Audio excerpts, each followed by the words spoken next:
Hello, Aislinn.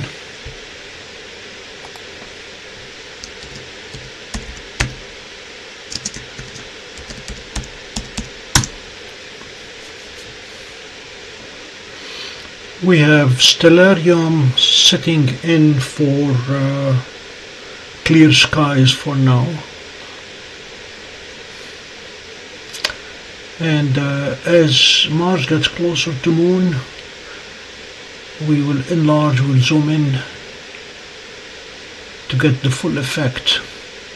Nice thing about Stellarium is it will adjust the exposure so that both planet and satellite will look clear. Looks like we are getting a small break in the clouds. I will take it if it does.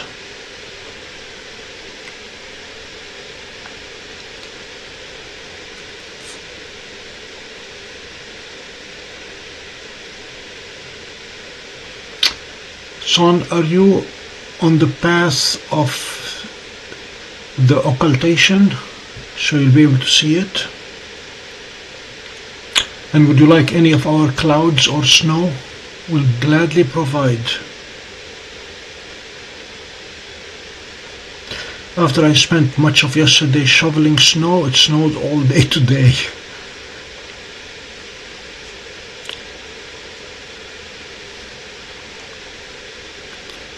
And the forecast for tomorrow is heavy snow with high winds.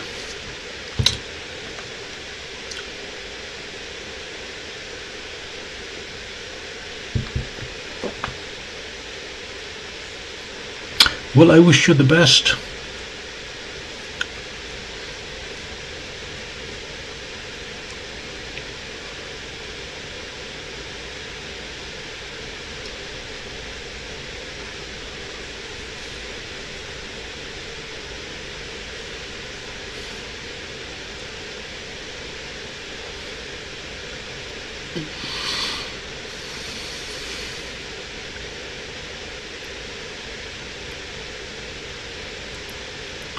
We expect the occultation to start around 9:30 here and to end around 10:30.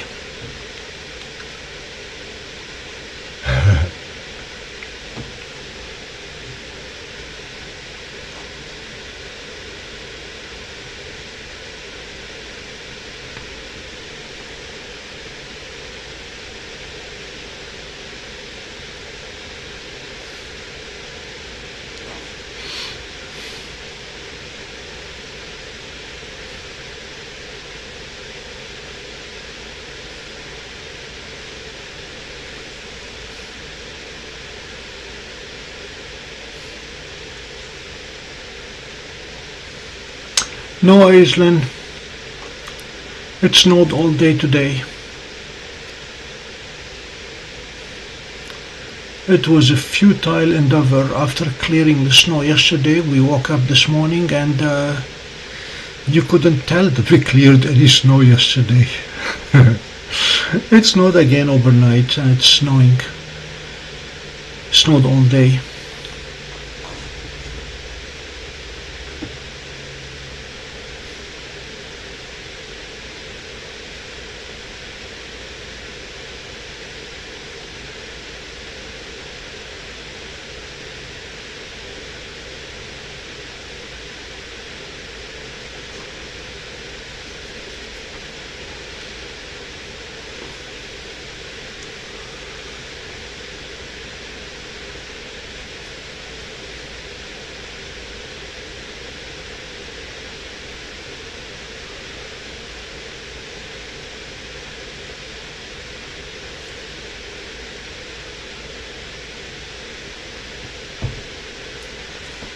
Yeah, we wish you the best in North Carolina. You guys had it rough this summer.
Trying to find a way to turn off the labels.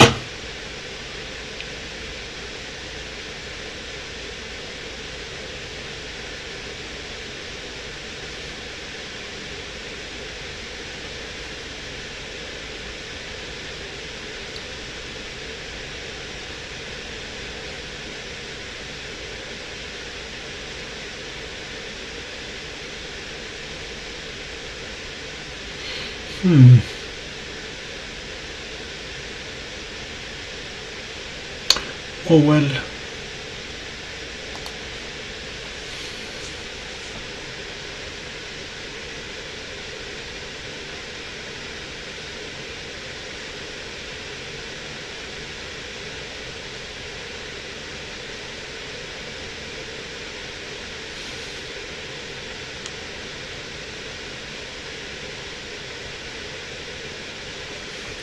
Let me see if they are the lower half.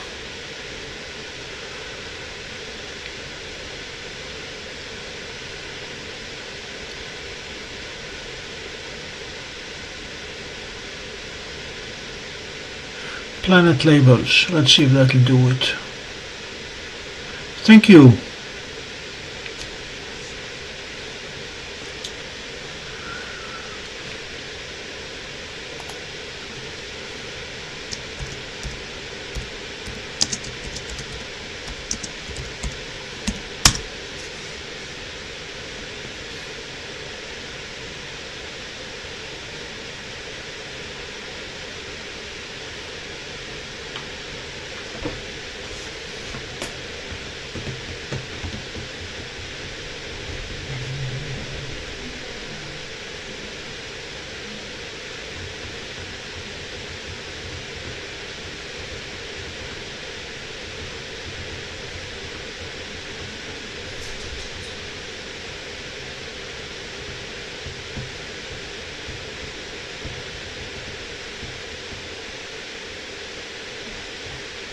Hello, Jacob.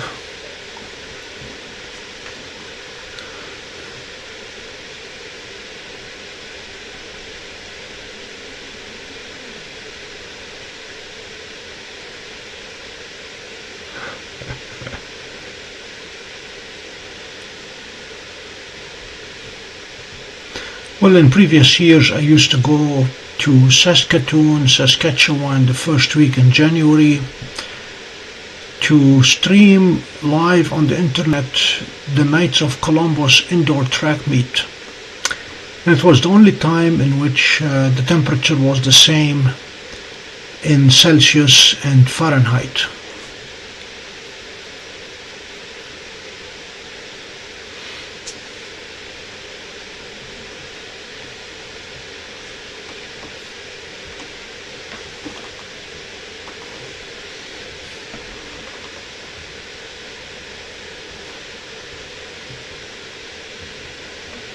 Jacob, did you win anything in that auction, the Meade auction? Yes, it was minus 40 and I went for a run just to say that I did it.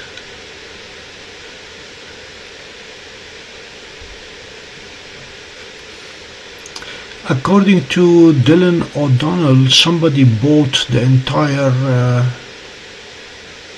Meade leftovers and forced an early premature end to the auction.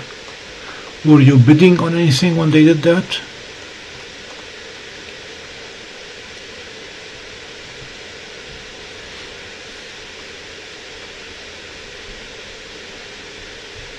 Yeah.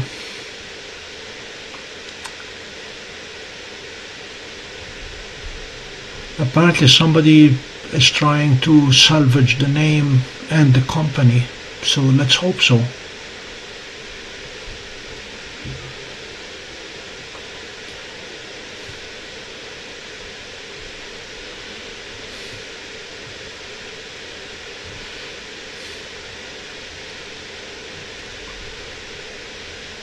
Hello, Pico.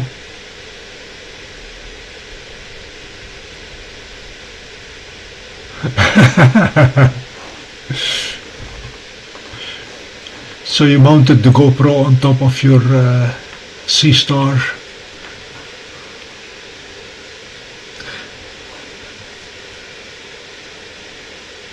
My Etch-a-Sketch did not work, so I'm using Stellarium instead.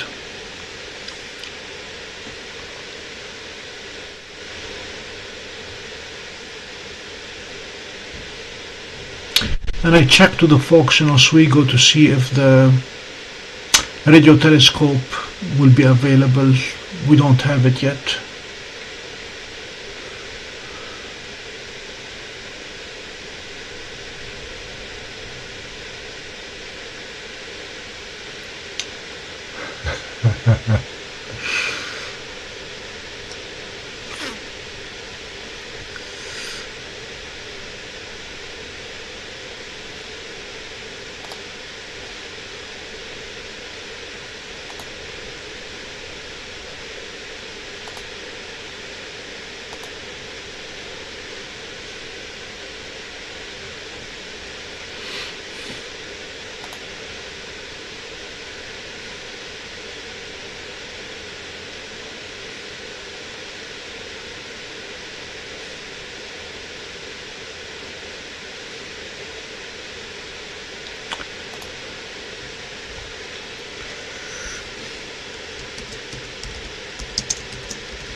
Hi, Jeannie.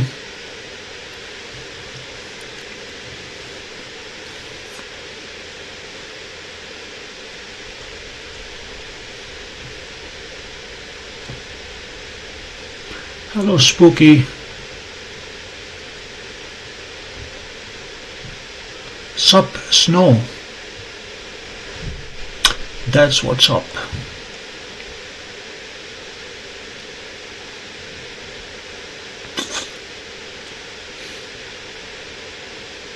So I have Dwarf 2 outside because I do not want to get snow on Dwarf 3.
Good evening, John. 9:30.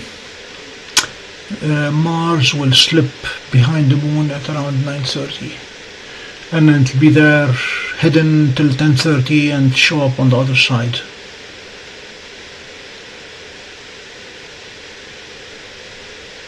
Oh, Dwarf 2 has had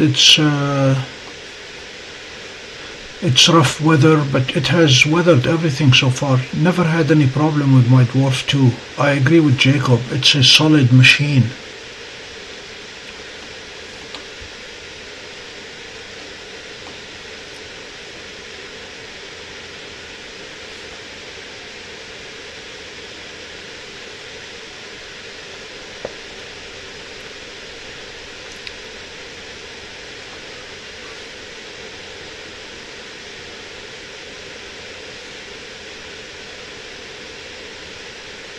Thanks for the reminder. We're going to need some heat. I forgot that I don't have to do that with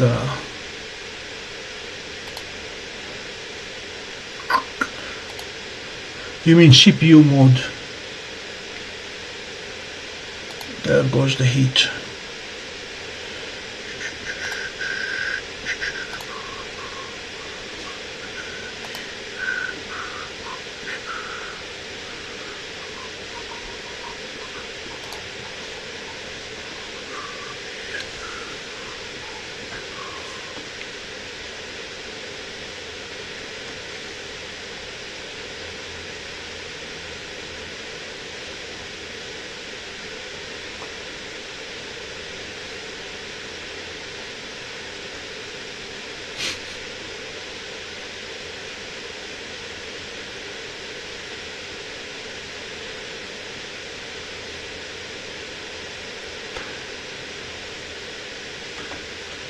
So what did you find, Jacob? Which one gets warmer?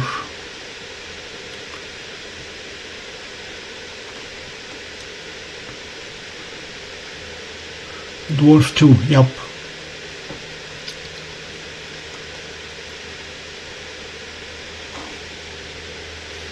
I've almost burned my hand on the heatsink on the Dwarf 2.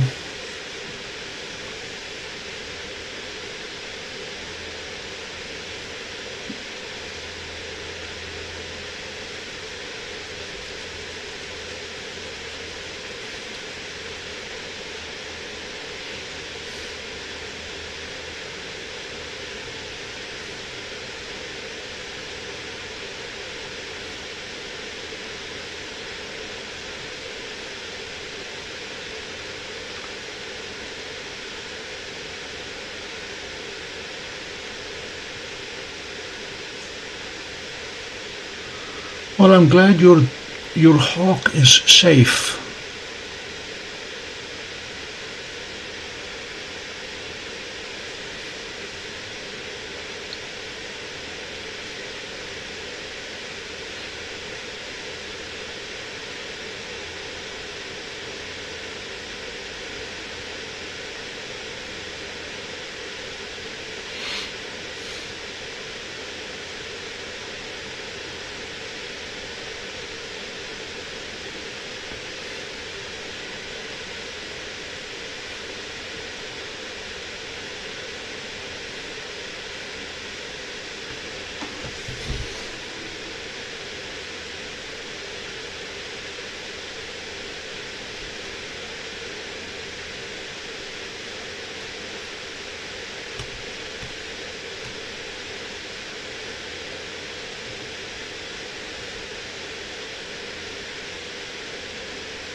Pico, are you expecting me to do things? I am retired. No, do not add me to the guest list, thank you. Send me good stuff when you have it. I enjoy looking at it.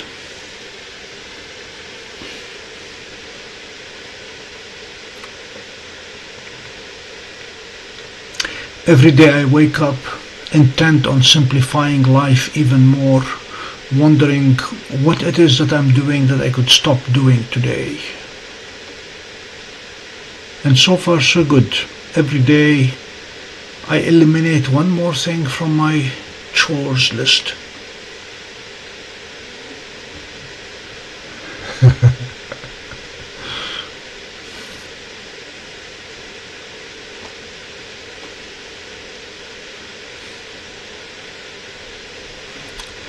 Well, when I was in England for graduate school, the phone was ringing in my supervisor's office, and I stopped talking because we were talking, and he said, "Don't worry, if it's important they will call again."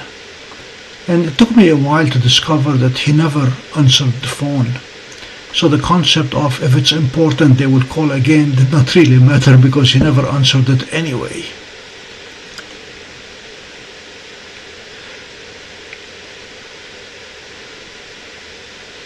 So when I retired, I pledged that there are two things I will not answer: the phone and any question that starts with the word why. And so far so good.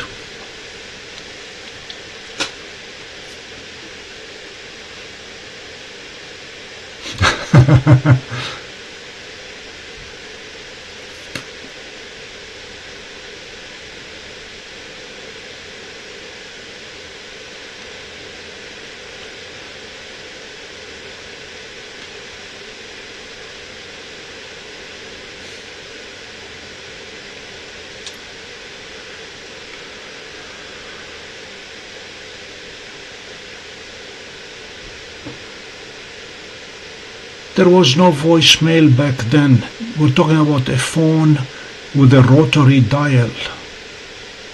Talking about 1970s here. Some of us are old.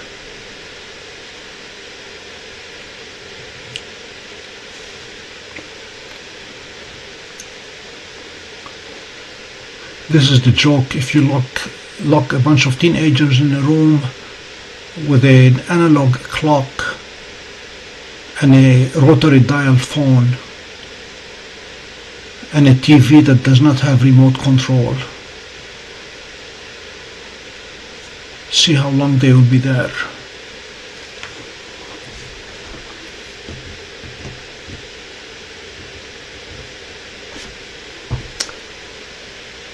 Cosmic Ray, we were provided a special feed of Mars trying to hide behind the moon. And since the moon is moving faster than Mars, I decided to keep Mars stationary and let the moon move. That is on the top right. On the bottom left we have Dwarf 2 trying to look through the clouds at the moon and Mars. It has not succeeded yet, but I figured if I stack enough cloud frames, we might see the moon.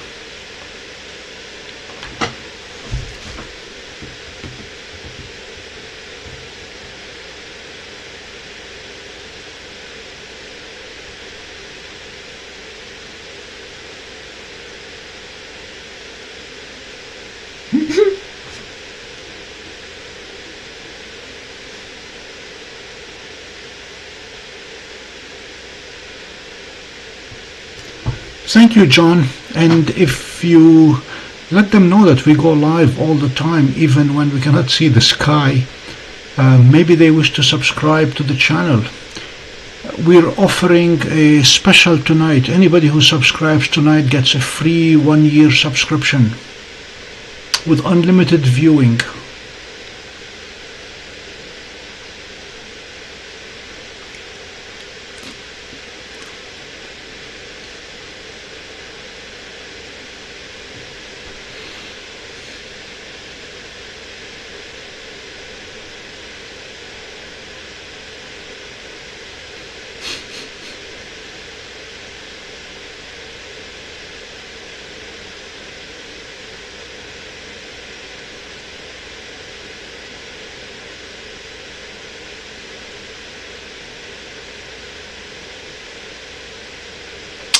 Cosmic Ray, stay positive please. We will get a live image as soon as the clouds part. I have a big fan ready to start blowing air, but I'm saving it because it's battery operated. It's a Tesla fan.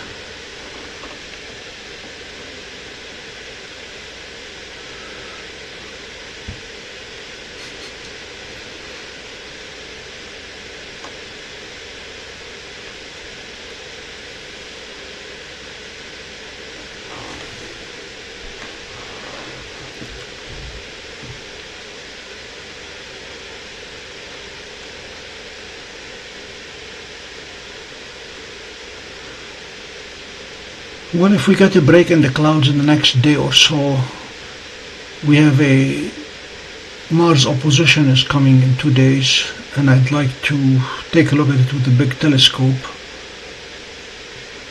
Jacob, I got an email from Oswego today saying, don't bother, come tomorrow, we're expecting another 5 inches of snow. So we're hunkering down and shoveling more snow tomorrow.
Don't think so, Jacob. We should be good by March.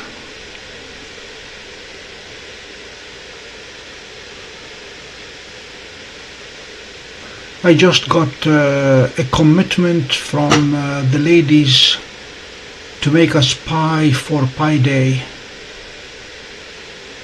For those who are not aware of the big event on March 14th, the moon is going to play another trick. It's going to hide behind the Earth. So we have a total lunar eclipse. And just a bit of trivia. Did you know that every solar eclipse is preceded by a lunar eclipse 2 weeks prior?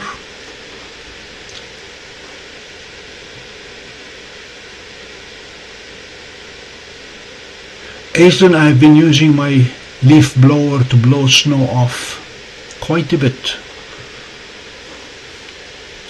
So last April, when we had the total solar eclipse, it was preceded by a penumbral lunar eclipse 2 weeks prior.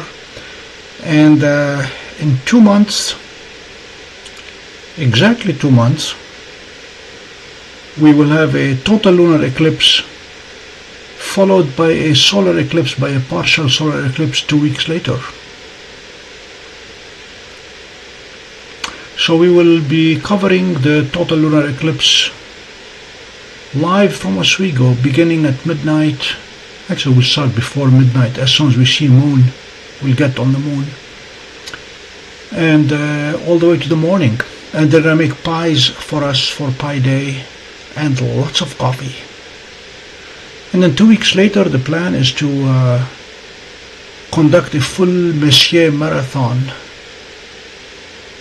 starting with sunset and finishing with sunrise, with a twist, because the sun will rise missing a piece.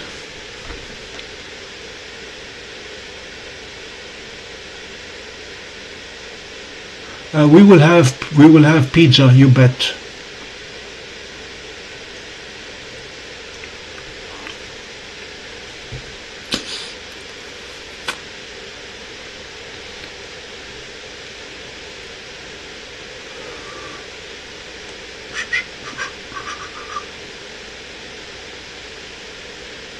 audio out for a couple minutes. I will be right back.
Okay, I'm back. We have 8 o'clock.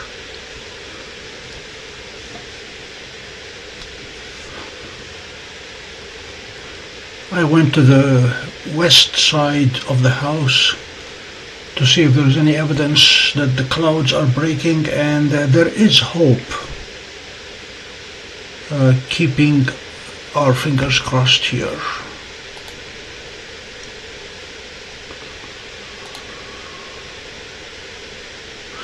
Hi Tom, thank you for joining us. We have enjoyed so far 13 days of non-stop snow in upstate New York, and the forecast calls for another 5 inches tomorrow. We have just over 2 feet on the ground right now, but we have received about 3 feet of snow. We stopped measuring snow in inches, we'd rather measure it in feet around here. So we have stellarium because my Etch-a-Sketch did not work. And hoping that the clouds will break and we'll see the lunar occultation of Mars.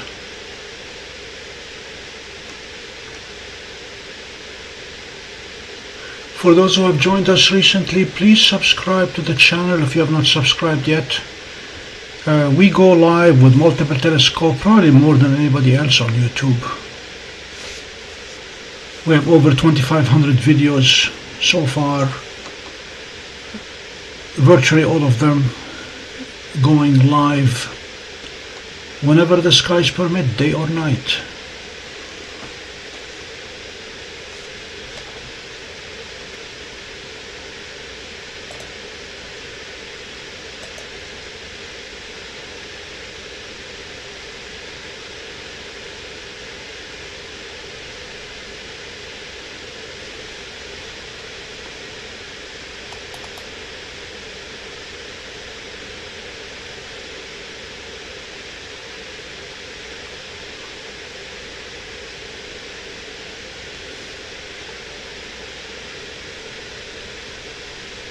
Hello CGD.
Howdy Bill. I was telling folks that my Etch-a-Sketch did not work, so we're going to use stellarium instead. We have centered it on Mars since the moon is the one that's causing the trouble here. We will zoom in further as the moon gets closer. We have had some on and off breaks in the cloud, so Astrospheric is giving us hope that we might actually see the moon with Dwarf.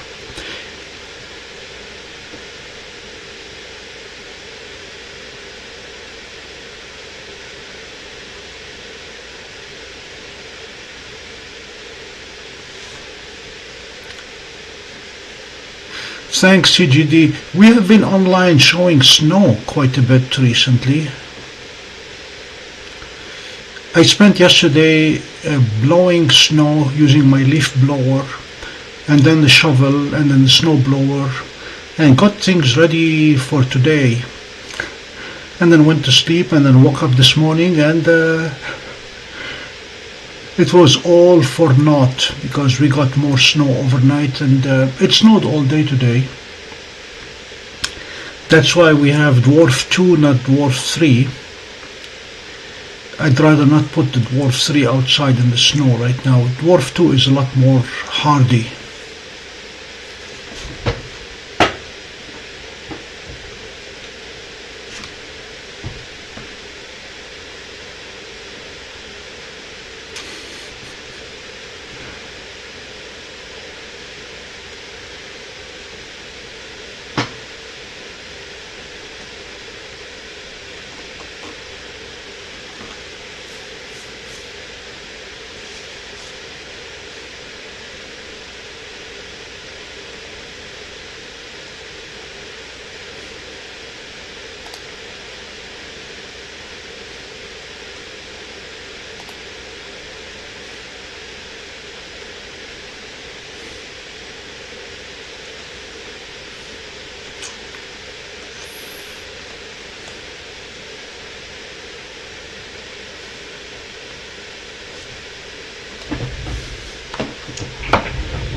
Bill, I don't know if you have been following the trials and tribulations of Meade. They had a major auction of everything left over from Orion and Meade, and it was interesting to see that they had a palette with 12-inch telescopes that they were selling as a lot. They had several 16-inch telescopes with mounts and tripods. And they had quite a few nice solar scopes at the bigger Coronados, 90 millimeters. But for some reason, as soon as the auction started, they ended it abruptly and closed all the lots. Apparently, a buyer came forward, and they reached a deal in which said buyer bought the whole thing. And the rumors abound that they might be buying the names Orion and Meade and trying to restart them. So I'm keeping my fingers crossed because that'll be good. But Jacob and I were both planning to bid, and we had made lengthy plans of how to retrieve our winnings.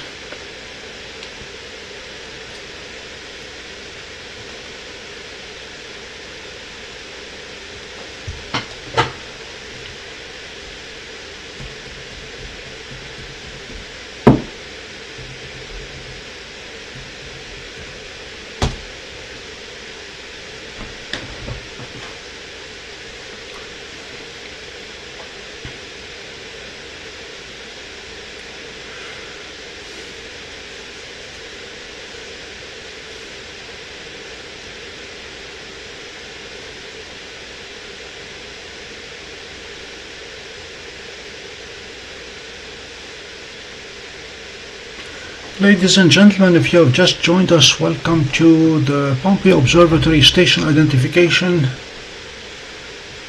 We are located in Pompey, New York, halfway between Florida and Canada.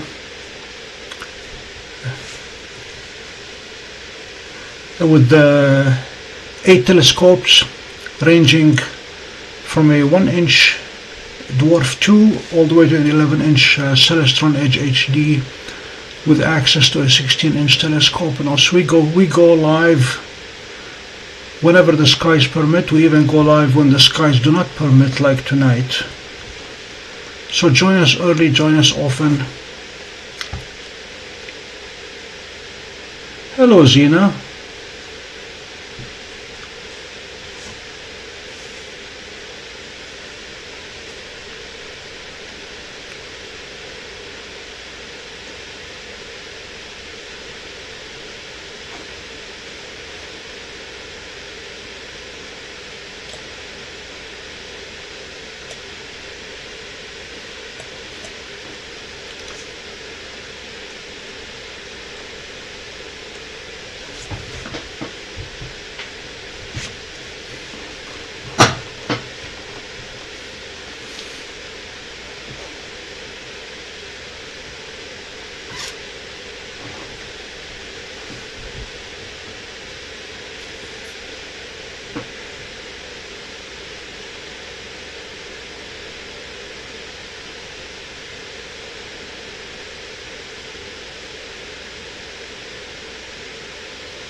I keep looking out of the window, waiting for the clouds to part.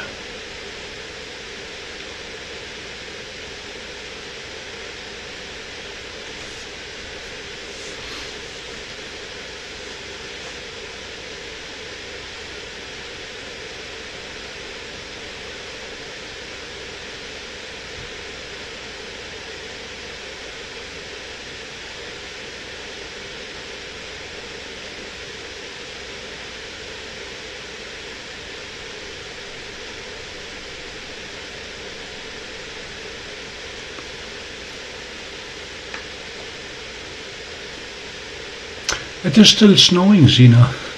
We've received about 3 feet so far. It has settled, so there are only about 2 feet on the ground. When we walk the dogs, they are down to their necks.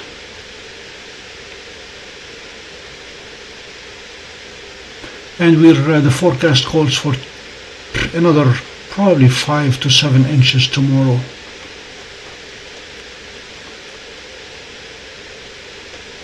I got an email from the folks in Oswego telling me effectively not to bother go to Oswego tomorrow.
We got a glimpse of the moon yesterday, and Mars was several degrees off. We looked at both of them.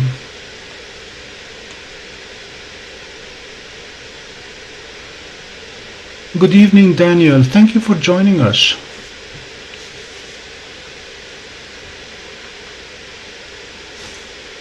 You guys must have gotten your fair share of snow also.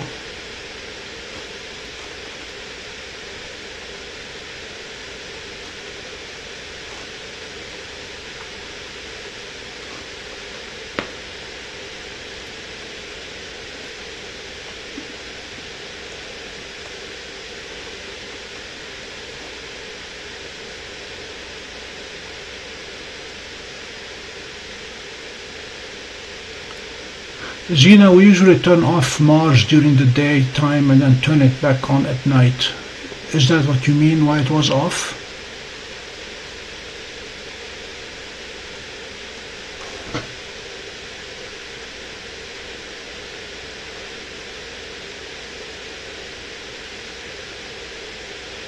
Yeah, we had a very nice moon halo yesterday.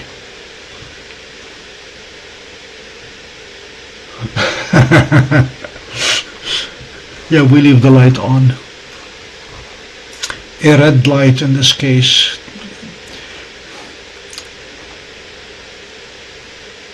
The red light district.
Thank you for your well wishes, Pico.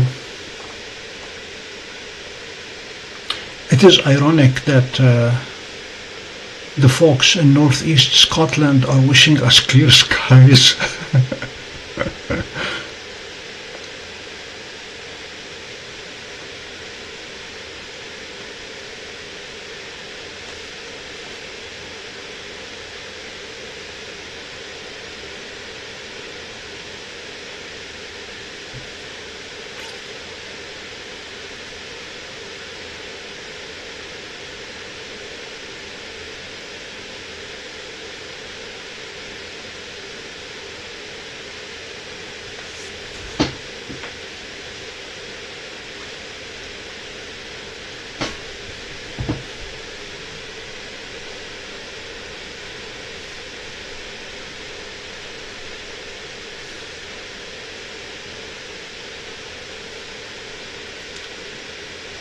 Jacob, did you see the brief video by Dylan O'Donnell talking about the possible acquisition of Meade? I did not get the email, even though I was registered for the auction, did not get the email that others seem to have received. Hello, Slap.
So how is Maryland today? How is Frederick?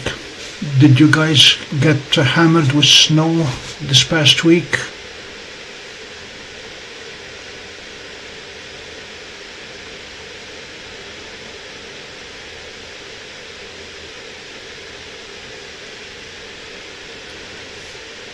That was one storm that swung just south of us. Took it out on Virginia primarily, and I think Maryland got hit as well.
Hello, Lenzo Fry.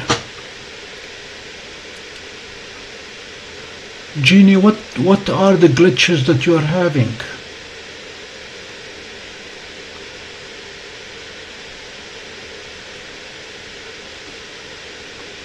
By the way, Jeannie, I take our snowstorms any day over the fires that you guys are dealing with.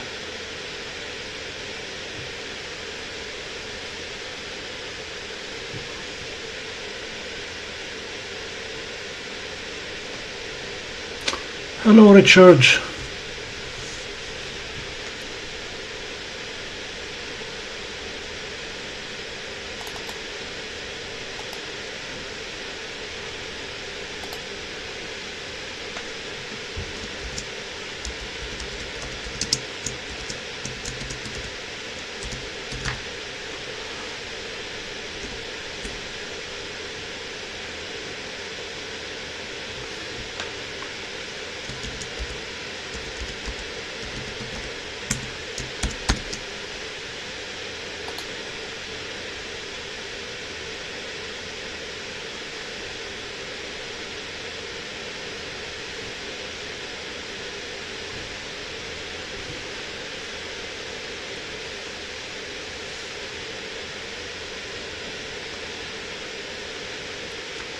Richard, the occultation will start around 9:30 and will end around 10:30.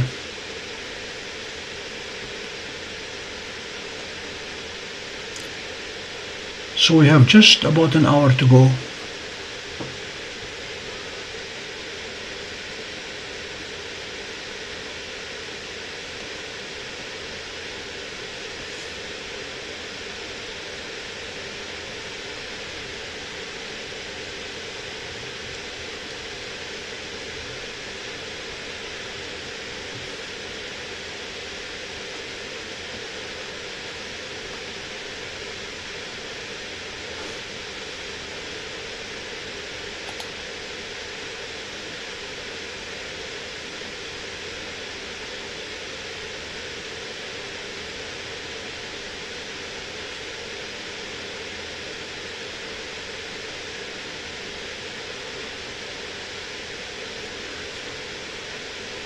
Jeannie, are you talking about my head or the hawk's head?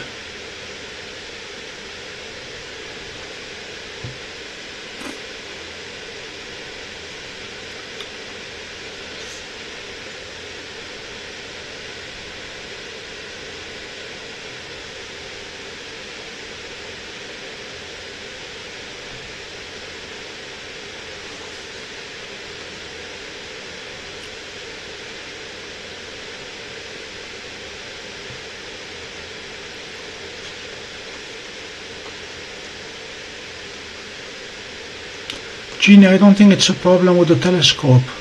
Remember, those scopes were designed to take long exposure images of the dark sky. Thank you.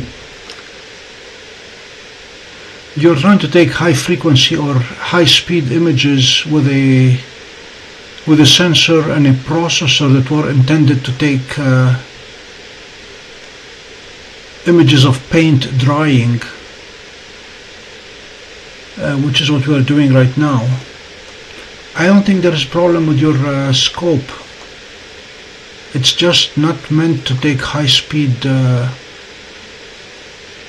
images when everything on the screen is changing at the same time. It may well be a bandwidth issue, Wi-Fi from the scope to the phone, or it could be within the scope itself.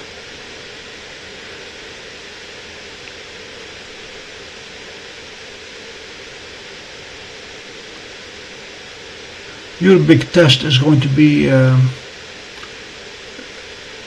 stars and moon.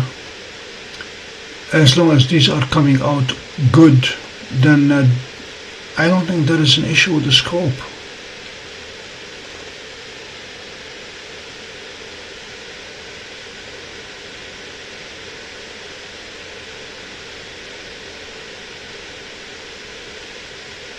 How many M's is that?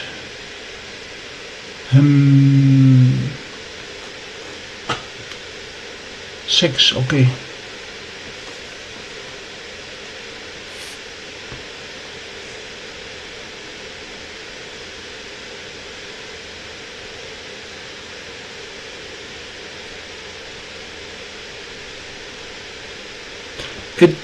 My Seestar did very well tracking a turtle in my backyard. That thing was moving real fast. I think it was about a foot per hour. So it had no problem tracking it.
That was the alarm that I had set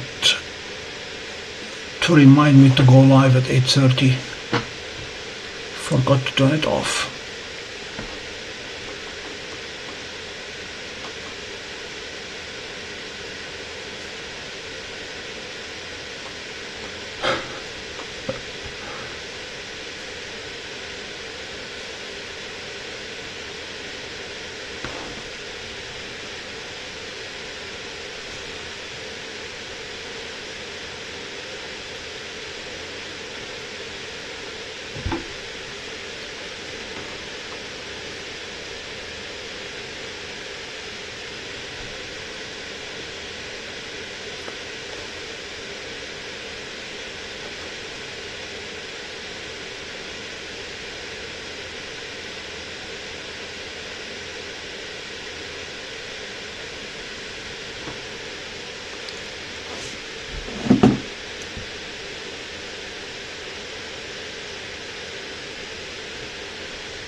Daniel, your odds are slightly better than ours at this point. Astrospheric was giving me 74% chance of clouds.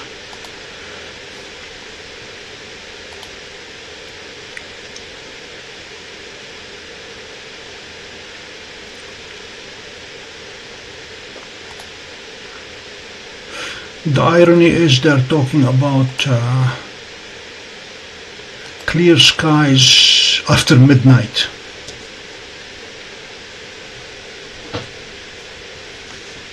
I'm hoping that they break a bit sooner than that.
Good night, Zena. We will be here another hour at least, actually more like 2 hours.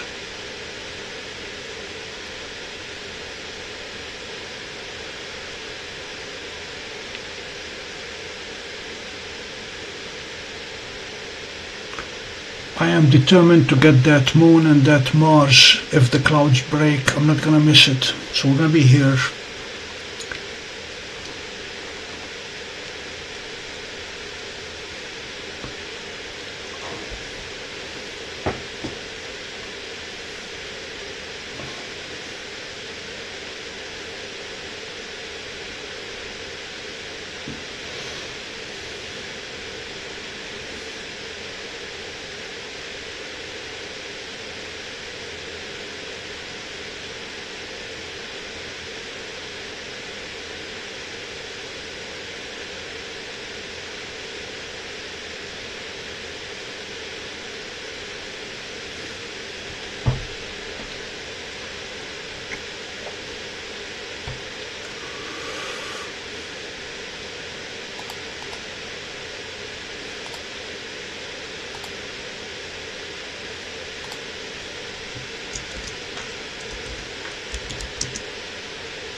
I am seeing some hope on our side.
That's the expectation, Bill.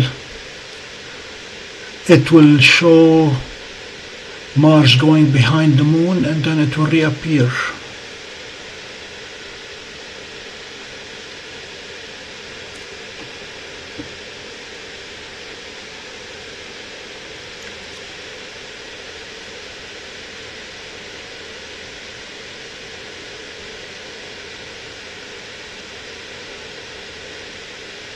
Actually, Stellarium will do slightly better than the telescope because it will adjust the exposure, so neither the moon nor Mars will be incorrectly exposed. With the telescope we would have seen the moon totally blown away, very overexposed for us to see Mars. The proportions are correct on Stellarium.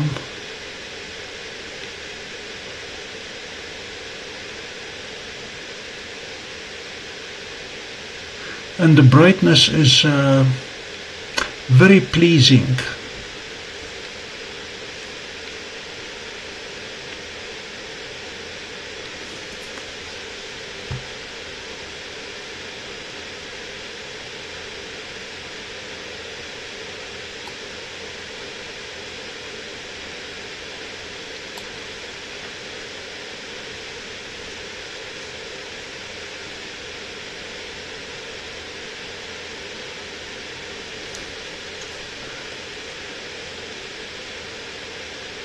I keep looking at what Dwarf is showing, and there is a break in the clouds.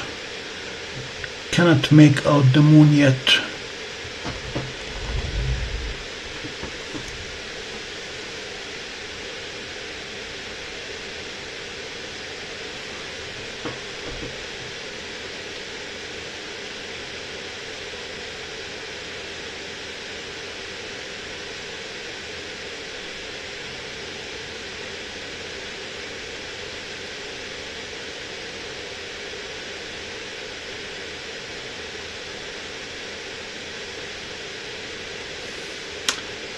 Greetings, Trinidad.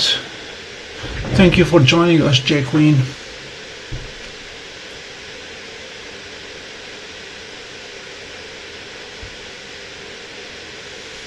Slap, I'm glad you're able to get them.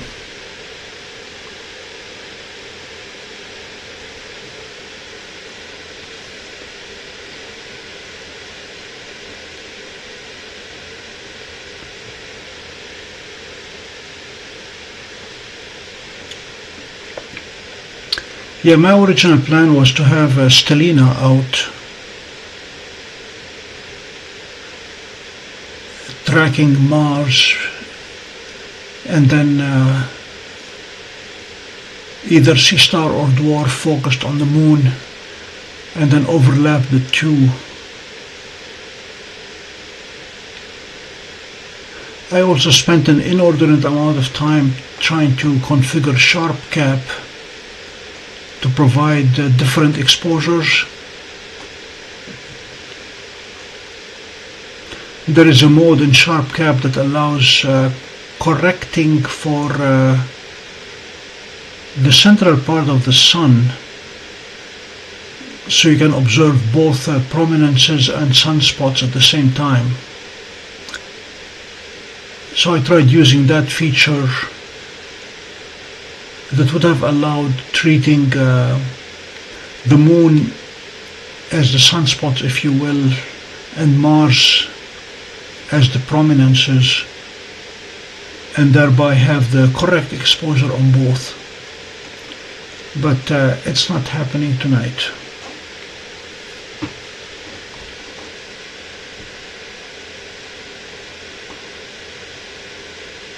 Good evening, Isobig.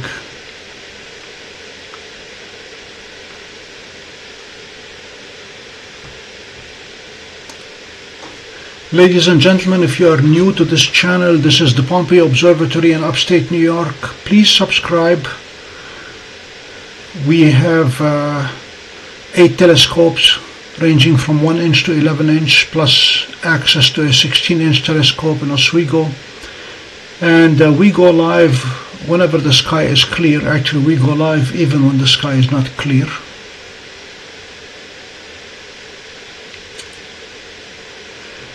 Ours is the only channel on YouTube that streams in 4K resolution, multiple telescopes at the same time, multiple targets in the sky. So make sure you join us often.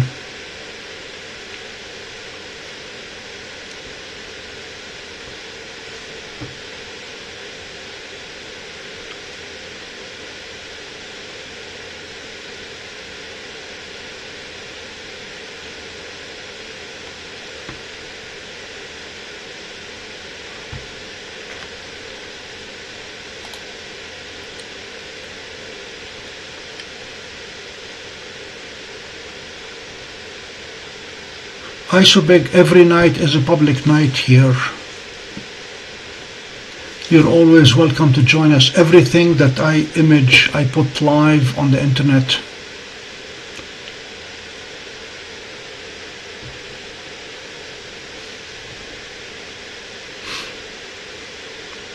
We had grand plans earlier this year to acquire a very nice piece of land on top of a hill with 360-degree views, with very quiet neighbors, namely a cemetery. But the planning board in the town torpedoed our plans to move the observatory from my backyard into a more appropriate location.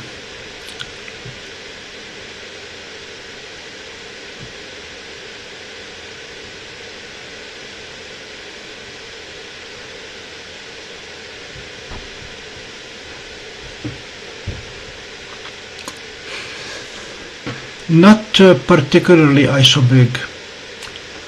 If you're visiting, I'll gladly show you. But other than that, everything is remotely controlled. I sit comfortably in my office with,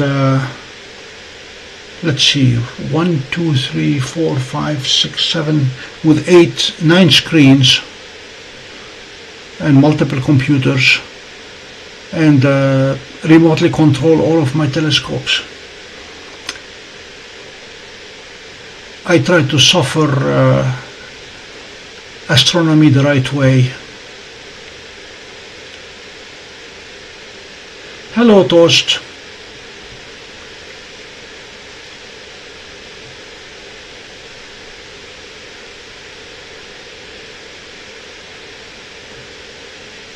Isobig, I only have one telescope that has an eyepiece or eyepieces. All the other telescopes have cameras in them.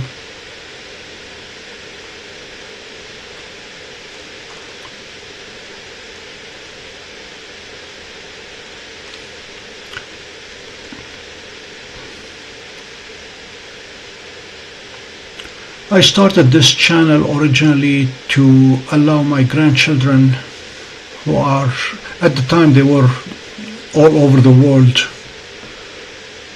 to be able to hopefully get excited about astronomy by watching what I'm doing.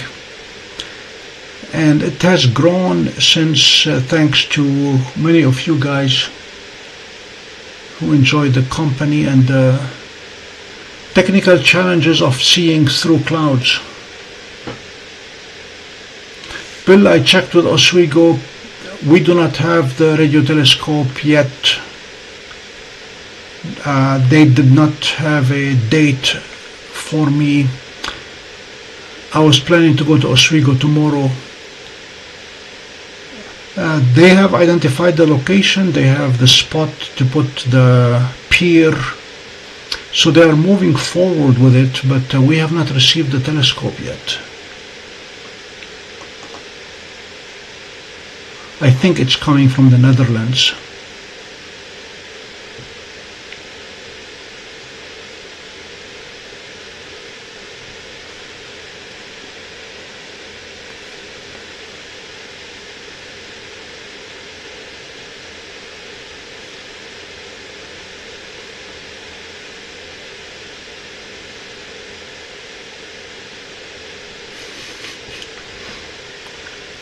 Thank you for the compliment, Slap.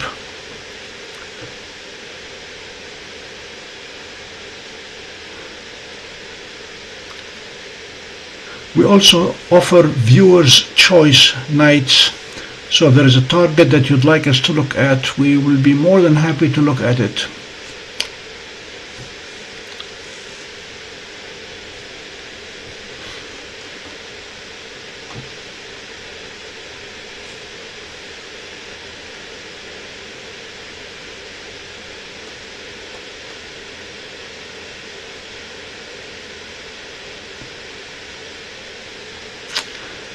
The radio telescope would have been particularly useful tonight because it can see through clouds.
Dwarf is trying.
That spot in the middle appears to be brighter than everything else around it, so I'm keeping fingers crossed here.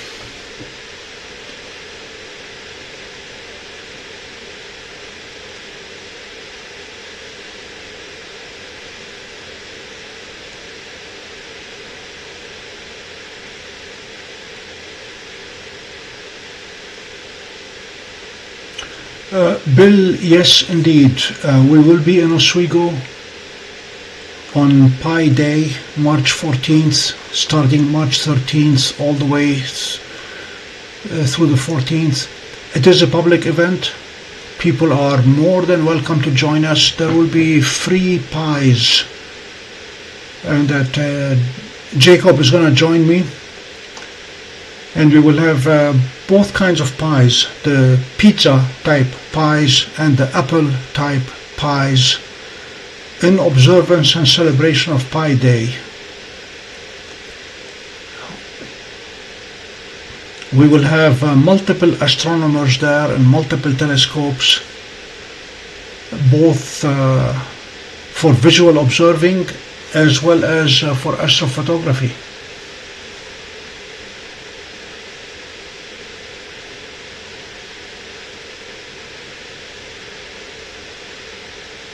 Yeah, Pico, we did a lot of testing with both Seestar and Dwarf in preparation for the total solar eclipse by putting a piece of cardboard in front of the lens and then taking it out, and indeed both telescopes were able to track when the sun was totally gone and then when it reappeared.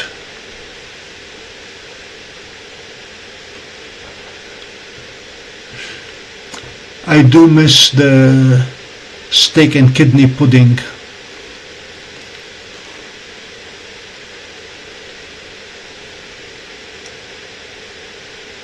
Hello, Stella. Yes, it is very cloudy, and we are waiting for the clouds to part. I have a big fan pointed at the sky trying to move the clouds out.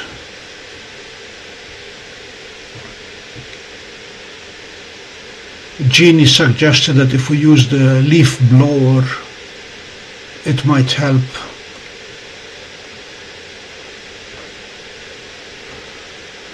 No to kidney. Dwarf is trying.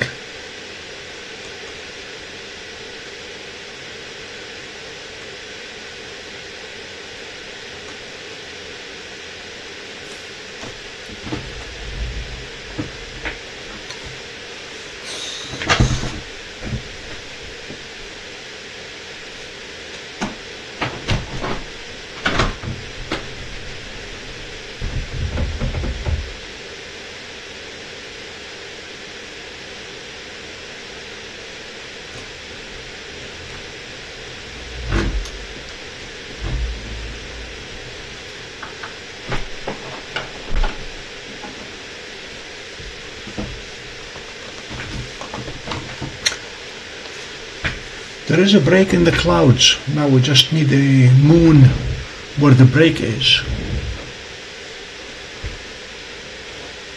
Hello, Mark.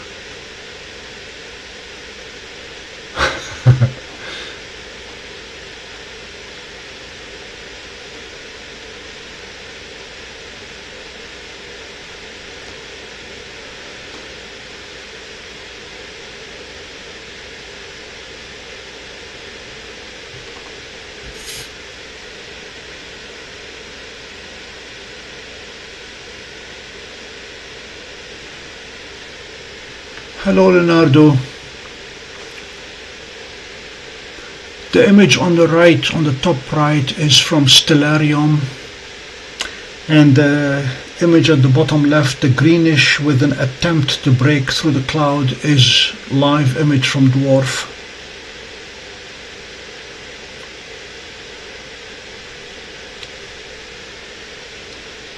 It is the Dwarf 2, Stella.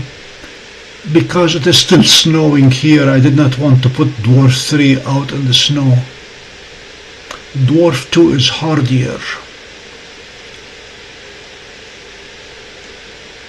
Actually, both Dwarf 2 and Seestar have had their fair share of spending nights in a bag of rice.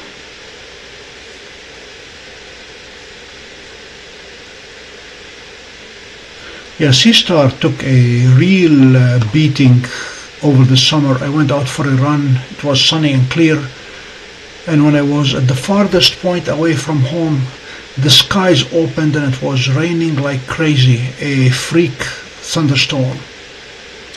By the time I got home, Seestar was drenched. Turned it off, put it in a bag of rice, and it worked just fine the following day. Hello, Gabriel.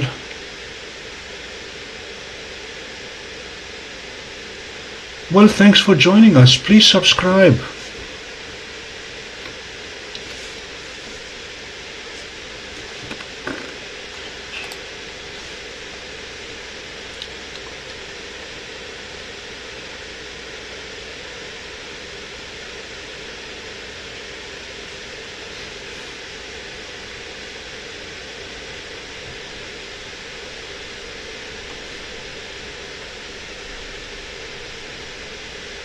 Yeah, Dwarf 3 is still a little bit moody. Dwarf 2 is a solid machine. I turn to Dwarf 2 whenever I'm in doubt.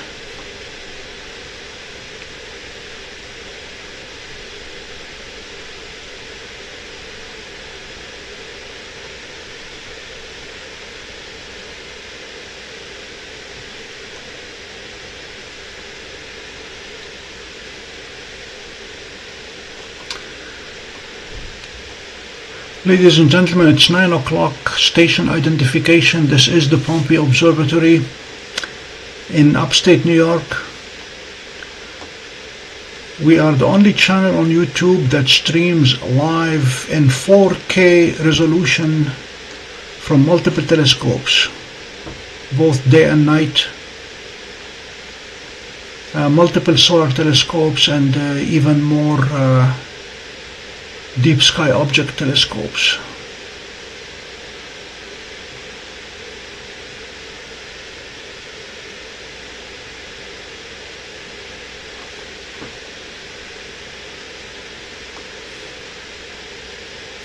And if you're just joining us, we're offering a special tonight. If you subscribe tonight, you get a free 1-year subscription to the channel.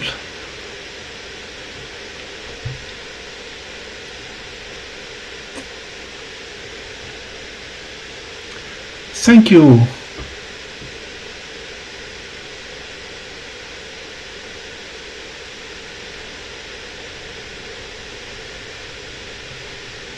Thank you, Stella. The Hawk videos are courtesy of Jeannie. Jeannie K is watching tonight. We have been very fortunate to image in the backyard everything from deer to mink, turtles, and most certainly dogs and cats. Thank you, Jamie.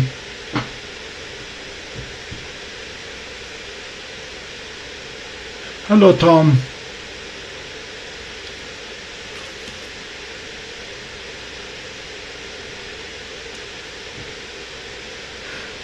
Tom, that's one of the beauties of remote controlled astrophotography. My telescopes are hardy and they sit outside. I sit inside with a cup of coffee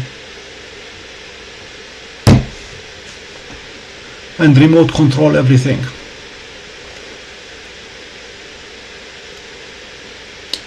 A little while back I gave a guided tour of my setup here to the folks.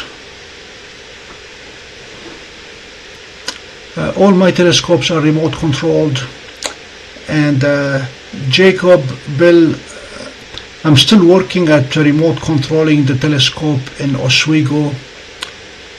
There is only one scenario that I've not been able to overcome yet. I'm able to open the dome and move the dome remotely. I'm able to operate the telescope remotely. I have an IP, a web-based on-off switch that I can use if or when that 250-pound telescope decides to try to fly off the pier. I have a UPS in the event of a power outage, but the one catch that I'm unable to deal with is if I lose internet connectivity after I send a go-to command, the scope will not stop. That is a problem. That's a big difference between Meade and not being ESCOM compliant. When I send it remotely a go-to, it will keep going until it gets a stop. And if there is an internet disconnection between the go-to and the stop, that thing is gonna just hit the end of its rotation and just keep self-destructing basically.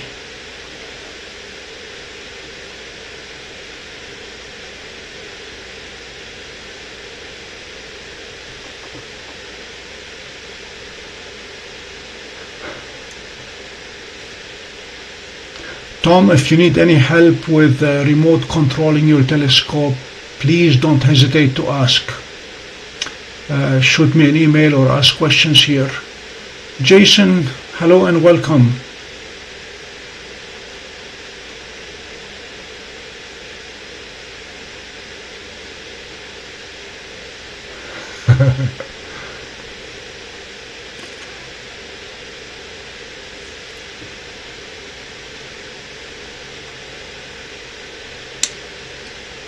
I'm hoping that the skies will give us a surprise by breaking the clouds apart. We had that with the total solar eclipse last April. It was cloudy on and off all day, and then just right around totality, the clouds opened up long enough for us to see Bailey's beads and the diamond ring and totality, and then the clouds moved back. So I'm hoping we get a similar treatment tonight.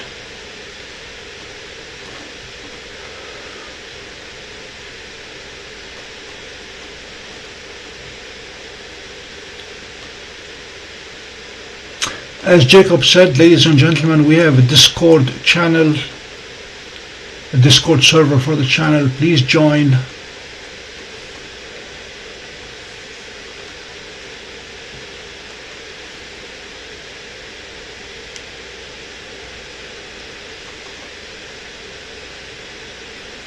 And a reminder, if you're just joining us, that there is a total lunar eclipse on Pi Day on March 14th. It starts on the 13th at 11:59 and then goes through all the way to 6 a.m. on the 14th. So you can join us remotely or join us in person in Oswego at Rice Creek Observatory. We will have the 16-inch telescope as well as an 8-inch scope for visual observing, and most likely we'll have both Seestar and Dwarf 3.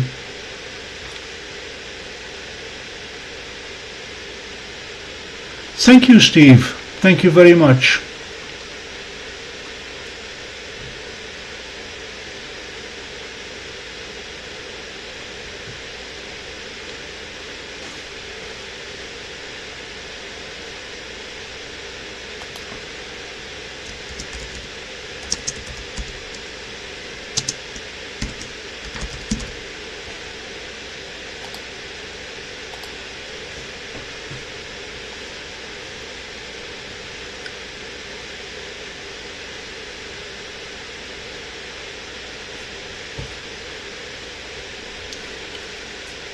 And for those not familiar with the eclipse trivia, every solar eclipse is preceded by a lunar eclipse 2 weeks prior to the solar eclipse. Last April, the total solar eclipse was preceded by a penumbral lunar eclipse 2 weeks before. And this total lunar eclipse on March 14th will be followed by a partial solar eclipse on March 29th. The plan right now is to have a full Messier marathon on the 28th, beginning at sunset and going through all night and finishing with the sunrise where the sun rises missing a piece.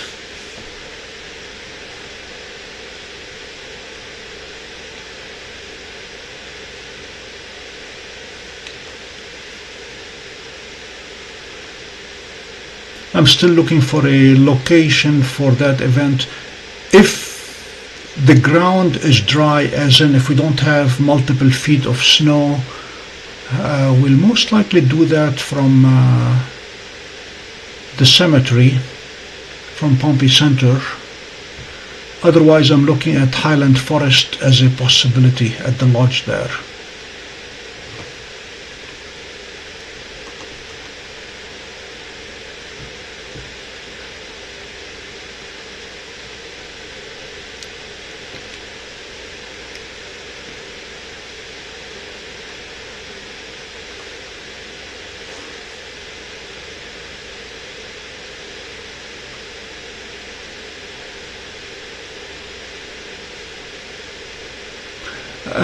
Stella, it will block the communication, yes.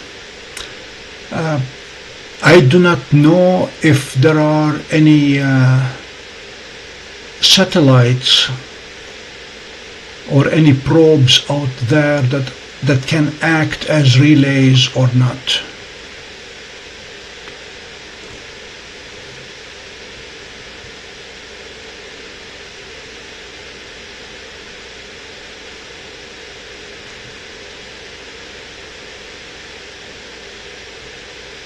I don't know, Toast. We'll soon find out.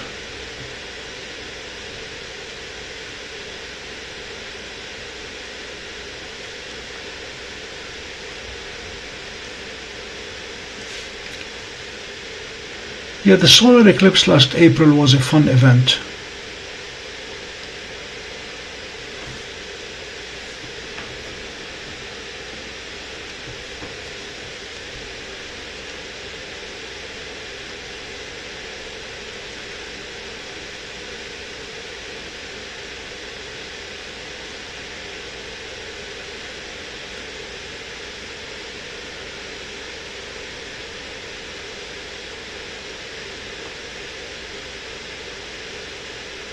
Tom, if you decide to come up to Oswego, we'd love to have you.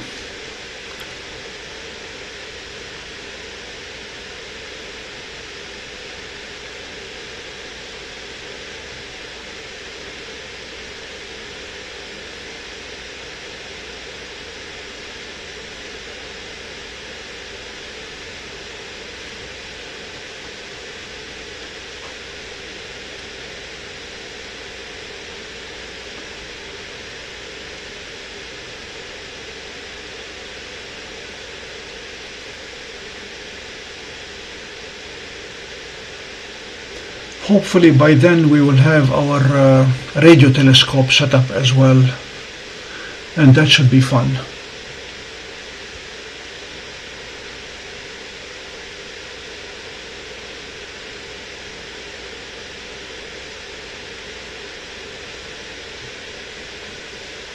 Yeah, please do. Tom, please do. Bill, that is a good point. The occultation is not going to be all over the earth. You are correct.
Actually, it is a full moon, Stella.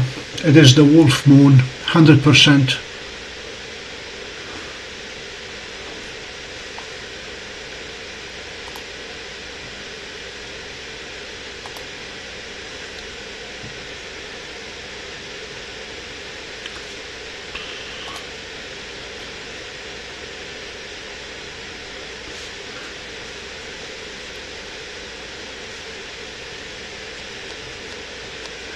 I'm going to take a 2-minute break. I'll be right back.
It got cold in here with the heat off.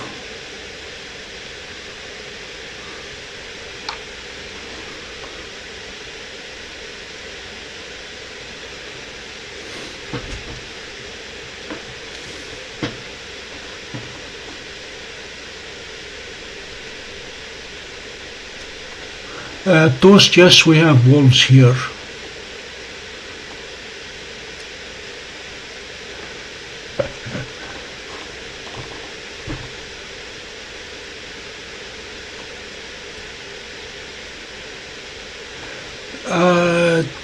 New York Raider fan, are you there? We are about 80 miles from Rochester, so we are still overcast here. Don't know about Rochester.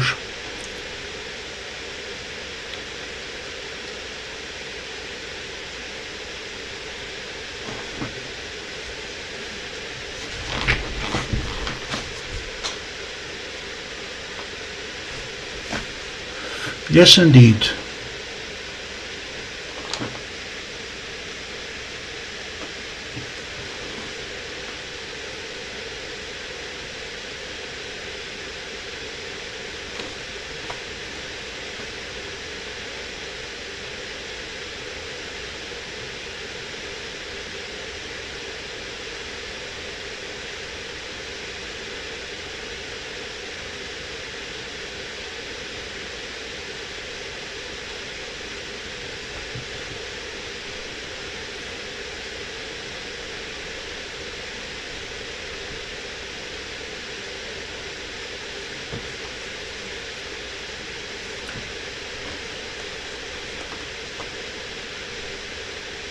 John, we are roughly halfway between Rochester and Albany.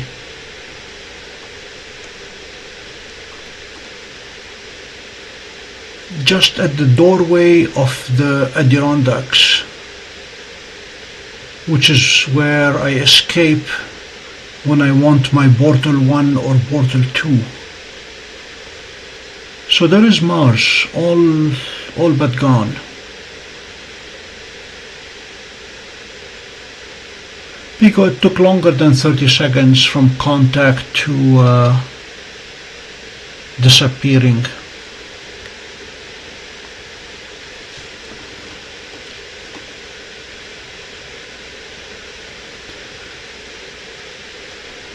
Now it's going to be about an hour before it reappears. The moon is going to make its trek across the screen. Mars will remain centered.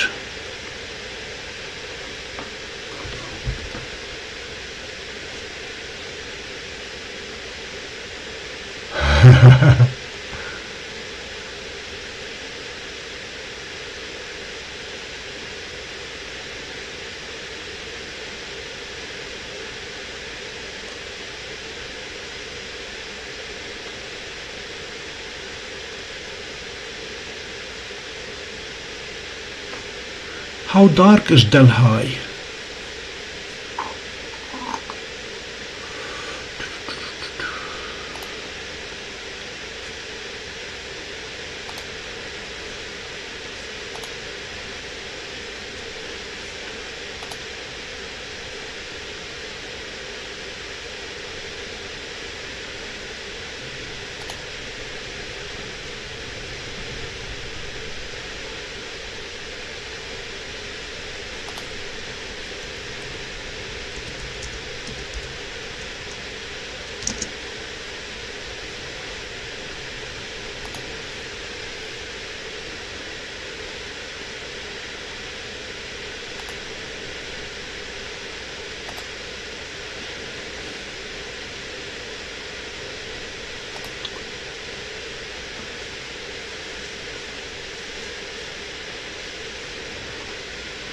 Yeah, Delhi is if you go out east or west of Delhi, you're getting down to a Bortle 3.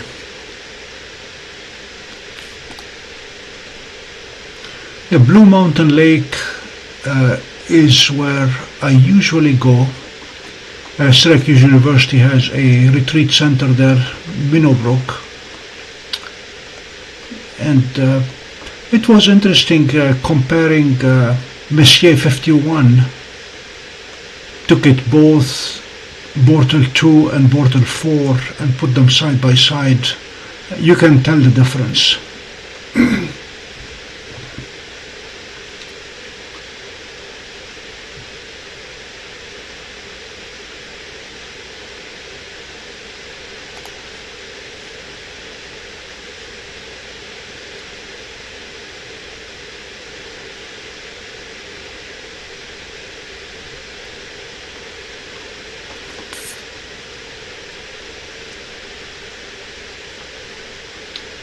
Jamie, you took shots of Mars behind the moon?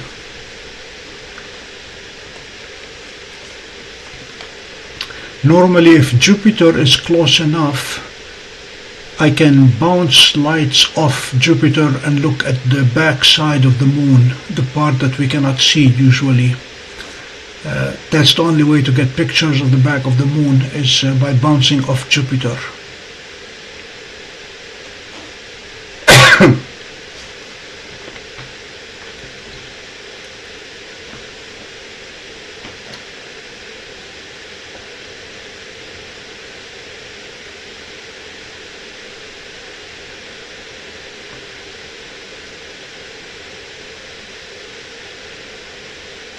That's what I did, Bill. I centered it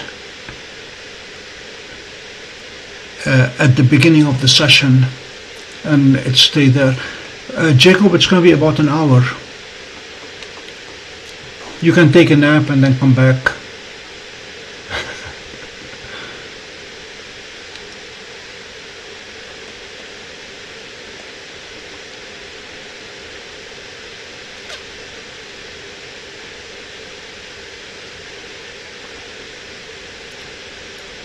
A neighbor who lives about 6 miles away from us, when he saw the big 11-inch scope, he asked with a straight face if I'm able to look into his bedroom.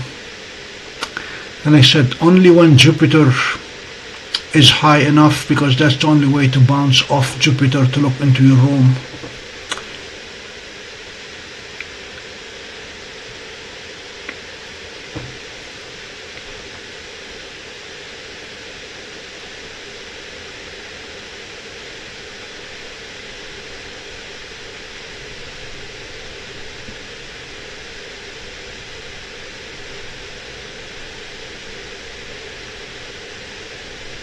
No, Stella,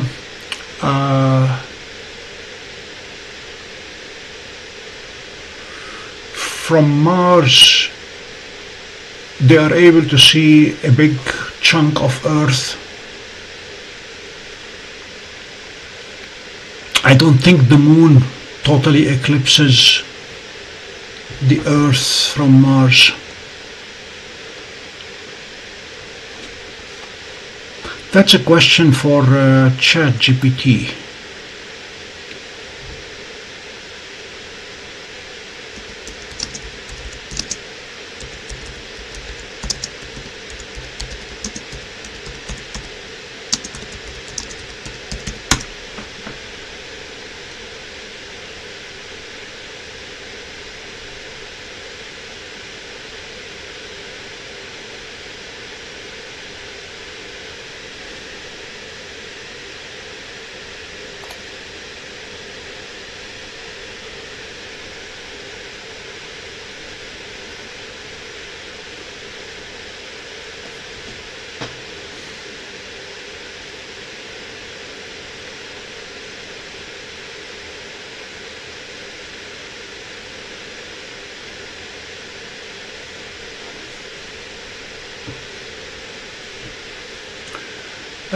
John, thank you for mentioning it. Yes, what we are looking at the top right is Stellarium, and the bottom left is Dwarf, taking a live view of the clouds.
Okay, here are the numbers if anybody wants to do the math. The diameter of the Earth is 8,000 miles. Diameter of the Moon is 2,000 miles, so that's a 1:4 ratio. Moon is 239,000 miles from Earth. And Mars is 59 million miles from Earth right now.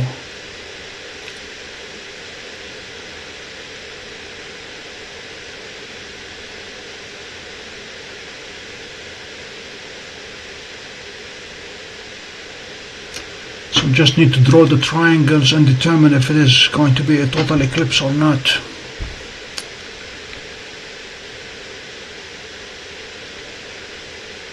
Thank you, Jamie. Thanks, John. We usually like our clouds.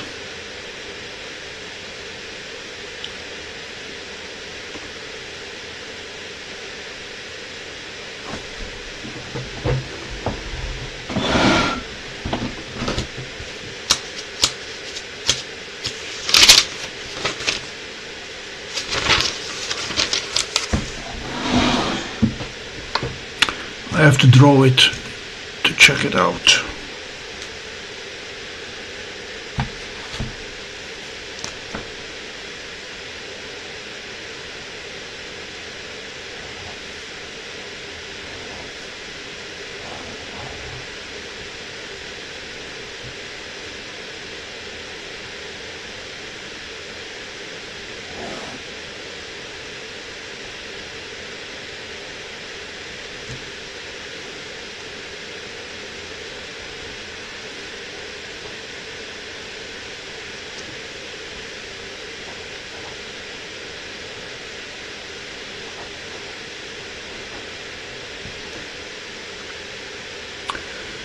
Yeah, it is not even in an eclipse. Mars is too far from Earth and Moon. It's 60 million miles. So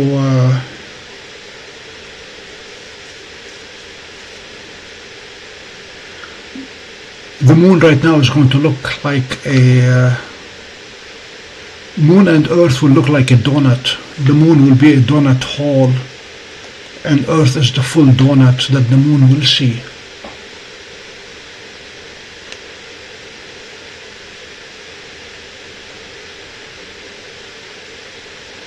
Correct, Tom.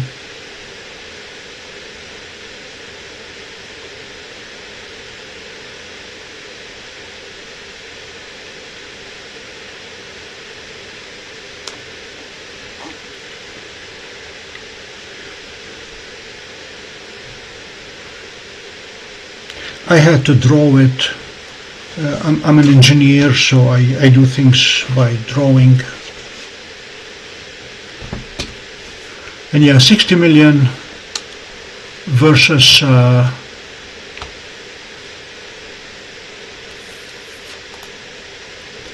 versus 200,000.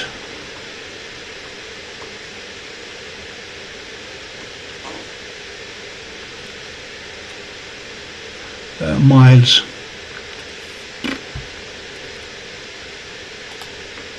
Okay, so math and science have come to the rescue, and we have established with certainty that Mars can still see Earth even though the Moon is between them.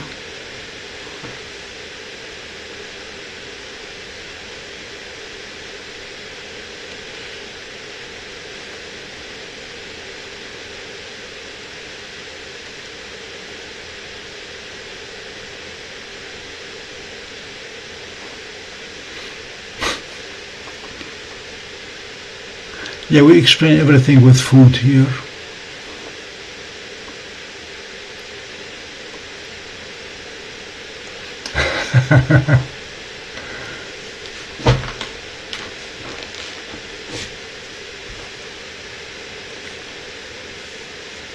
Tom, when people ask me why, I tell them that as an engineer I concern myself with the what. They need to talk to scientists and philosophers if they want an answer to the why.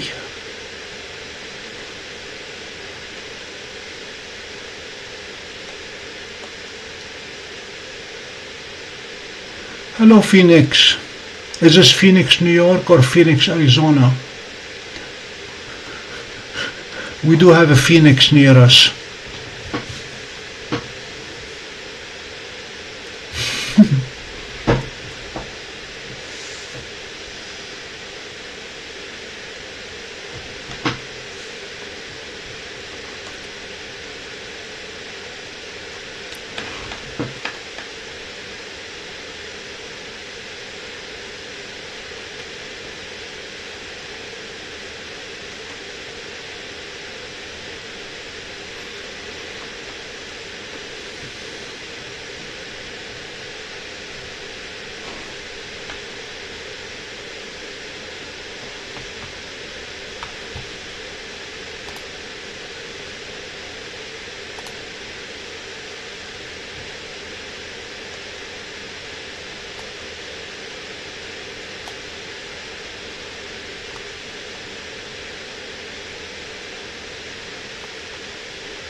For those who might be wondering what those two bright stars to the 8 o'clock of the moon, they are Omega Cancri and Omega Square Cancri. This is Omega Cancri and this is Omega Square Cancri.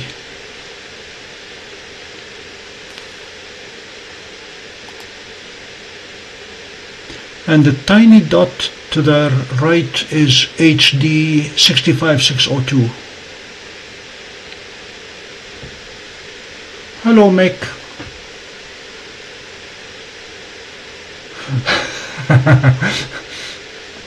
It should be coming out around 10:30.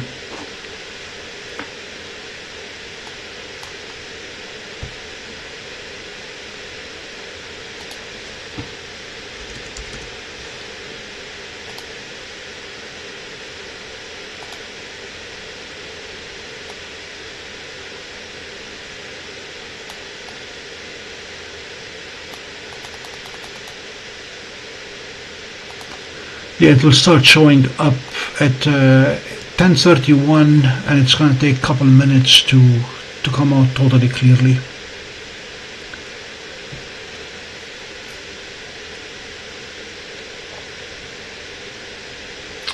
The fan noise that you're hearing is the computer fan. I keep moving the microphone as far from the computer as I can. This laptop right now is running Windows subsystem for Android. It is running the Dwarf app under Windows subsystem. It's running OBS Studio and multiple instances of Chrome to stream to YouTube. Hence the fan is working frantically. And even though the microphone is supposed to be very unidirectional towards me, away from the computer, you still hear the fan.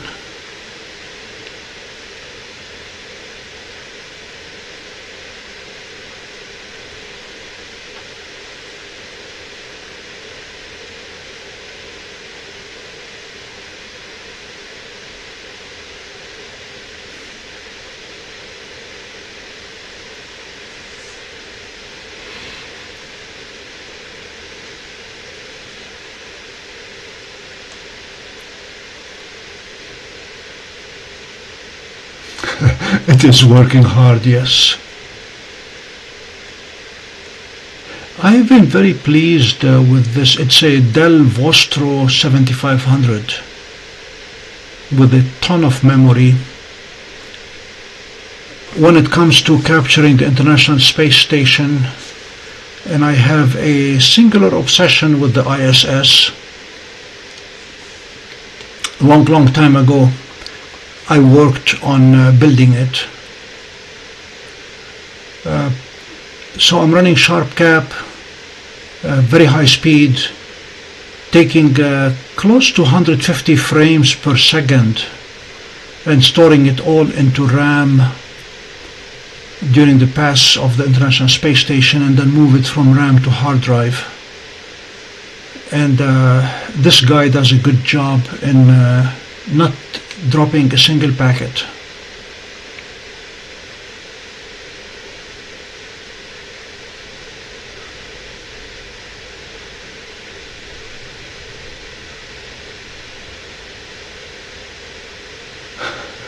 Thank you, Stella. That's very kind.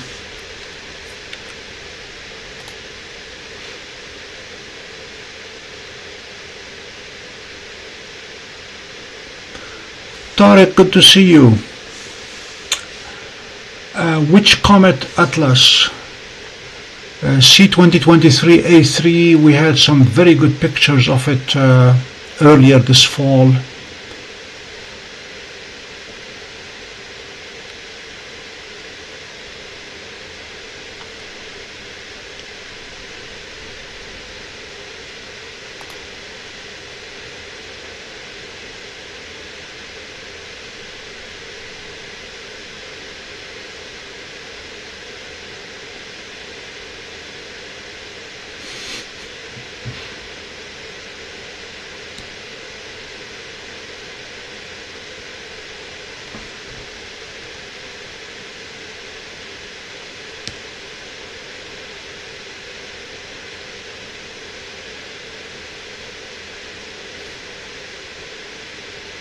Good night, Slap.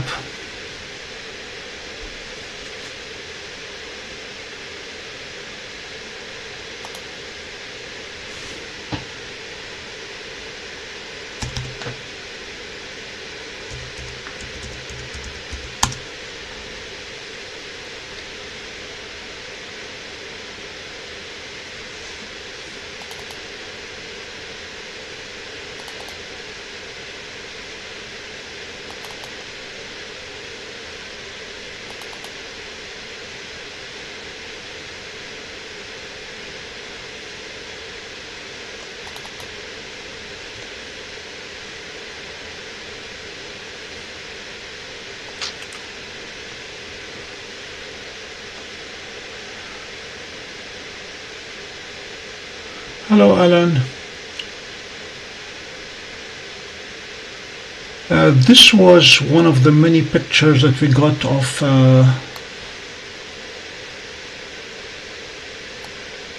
the comet, including the countertail, or whatever they call it.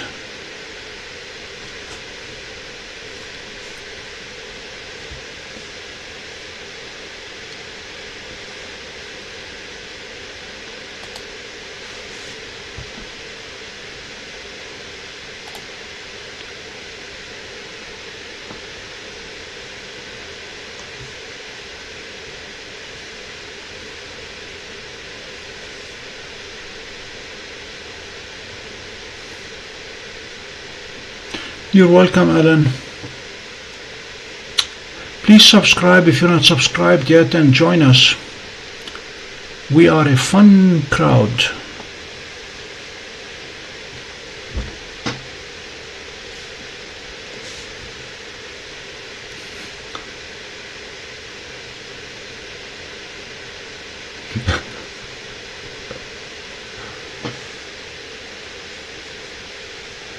Good night, Stella. Thanks for joining us, and please join us often.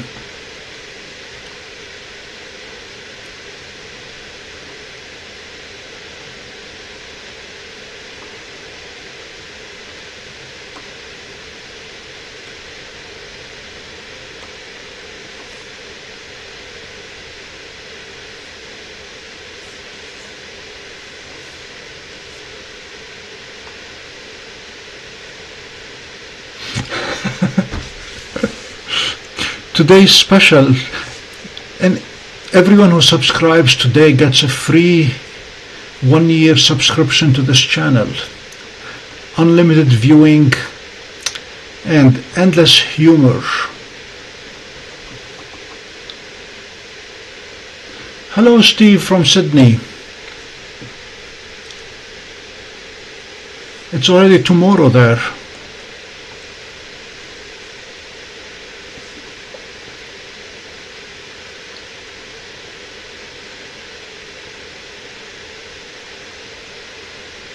For those who just joined us, please note on your calendars that we have a total lunar eclipse here on March 14th, that is Pi Day. We start our coverage on the 13th in the evening and we go all the way to the morning of the 14th.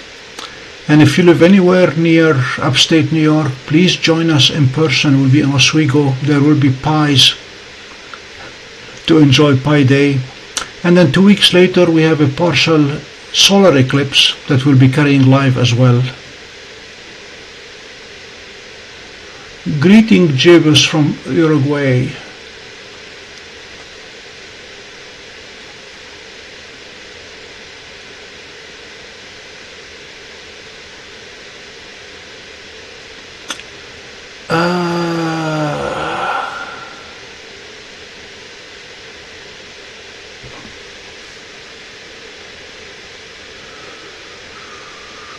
Toast cannot do that, sorry.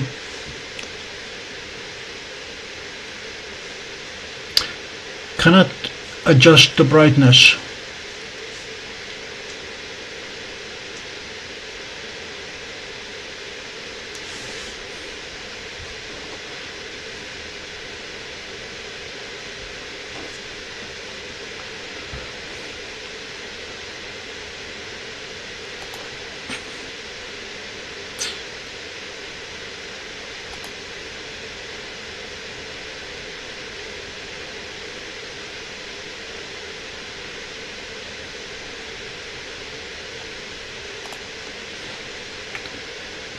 Bill have not had a chance to look at Atlas yet, at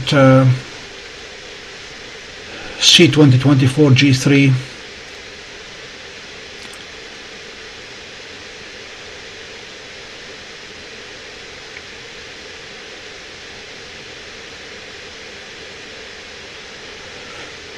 As soon as we have clear skies, we'll go after it.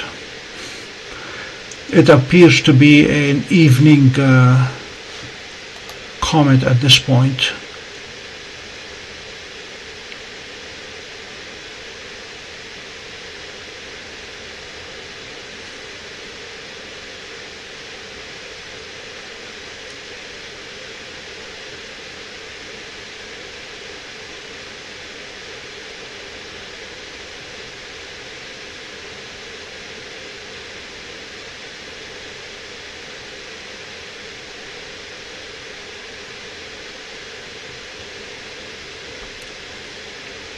According to the Sky Live, it is magnitude 3 visible, naked eye visible.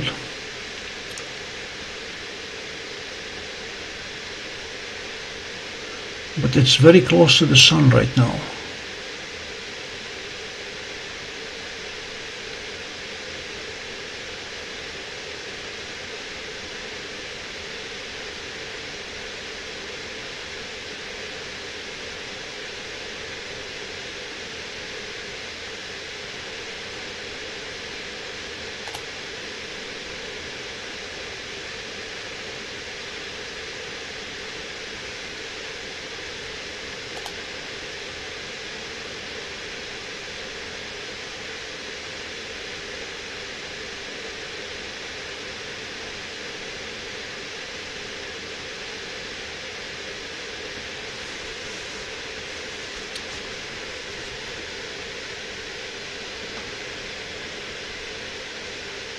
And in a rare conjunction, the number of viewers and the number of likes are the same. So thank you guys for liking the channel.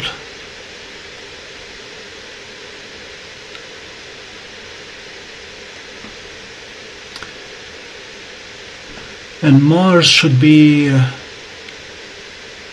behind the middle of the moon right now.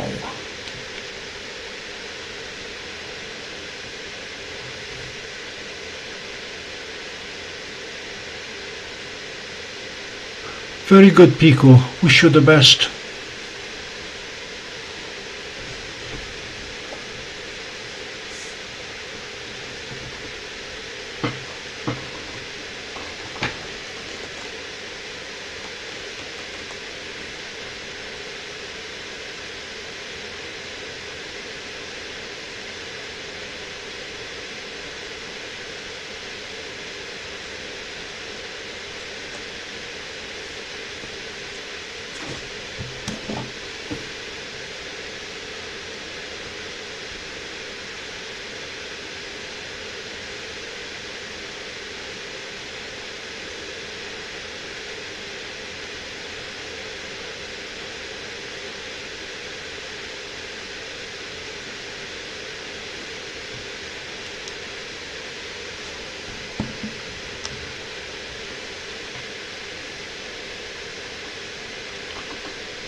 Mick, to calculate the odds is going to require a lot more information, such as how many roommates your sister had and how many sisters the roommate had, and then the total number of dogs and total number of names attributed to dogs. So I couldn't answer your question, what are the odds? probably small.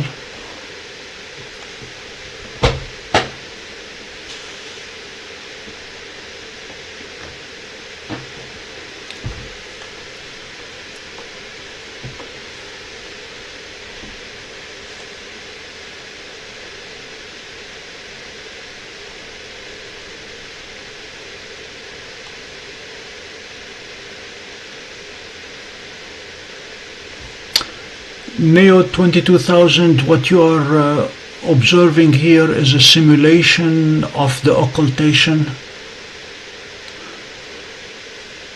and I'm going to have to defer to the scientists in explanation of the gravitational lensing.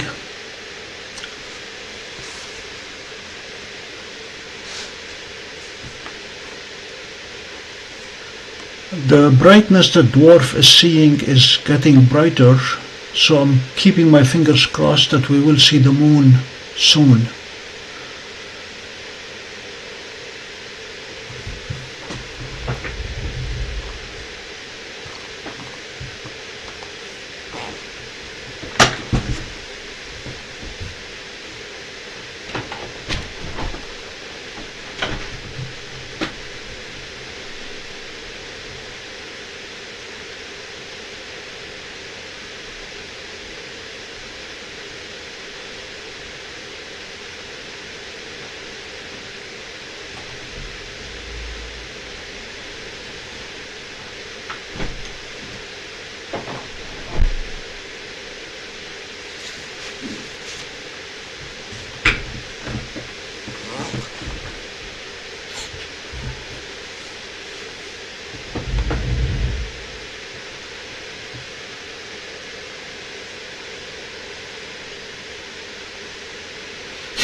Ignacio, thank you for joining us, and please subscribe since you're here.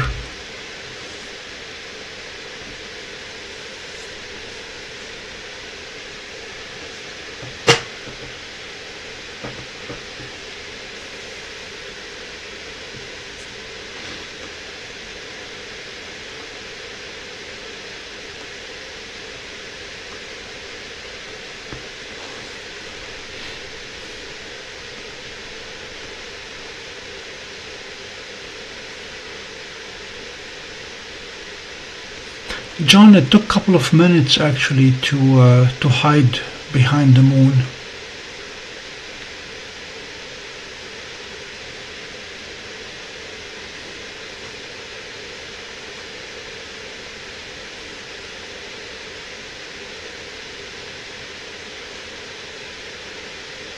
Since it's taking about an hour to travel the 30 arc minutes, you can do the math. At 14 arc seconds, that's a quarter of an arc minute. And it's traveling at about 2 minutes per arc minute.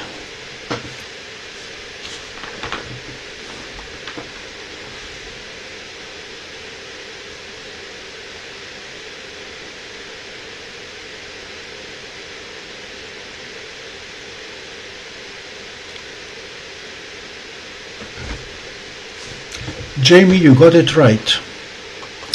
And if I'm able to get a long enough cable, someday I can put the microphone very, very, very far from the laptop so we can cancel out the noise of the fan.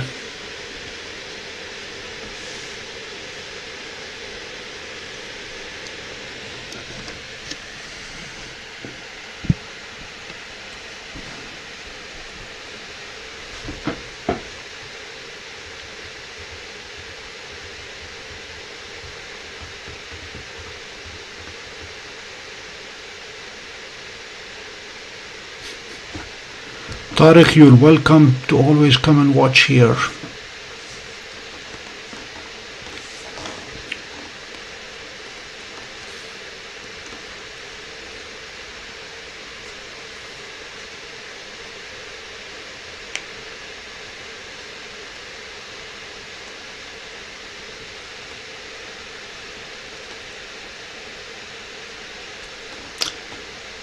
Yeah, Bill, you're just a bit further west from us.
Can I add a filter in OBS?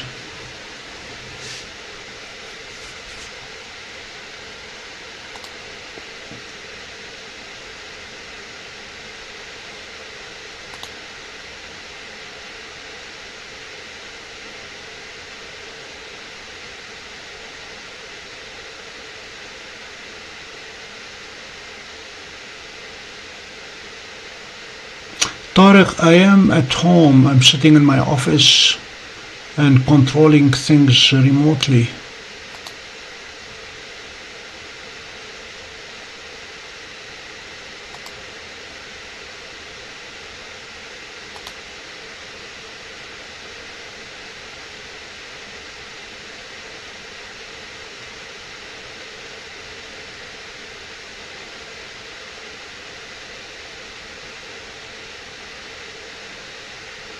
Jacob, how do I add a filter?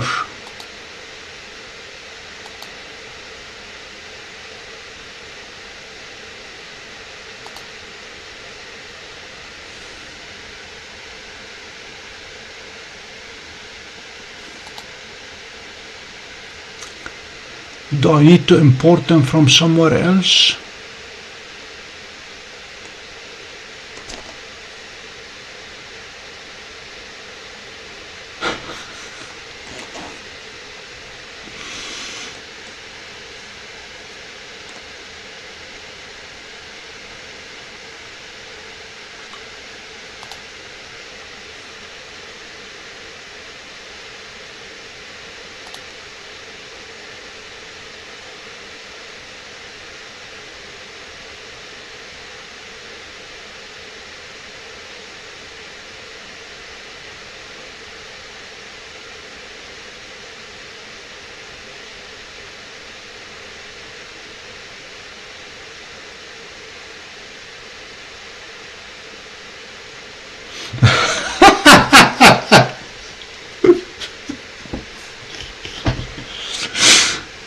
Okay.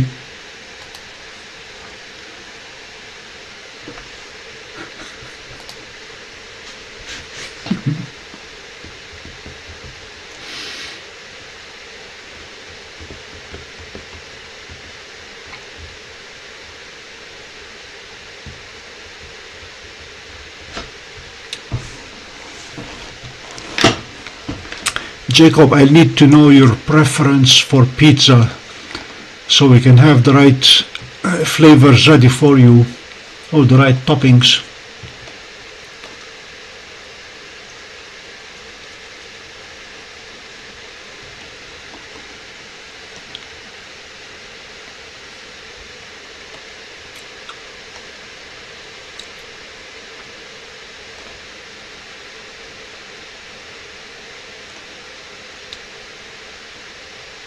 We're exactly half an hour from Mars reappearing behind the moon.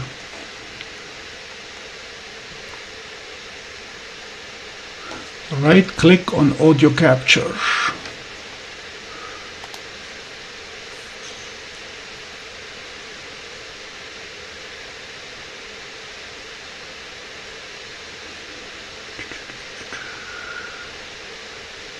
Okay, I do not have audio capture to right-click on. I have audio mixer.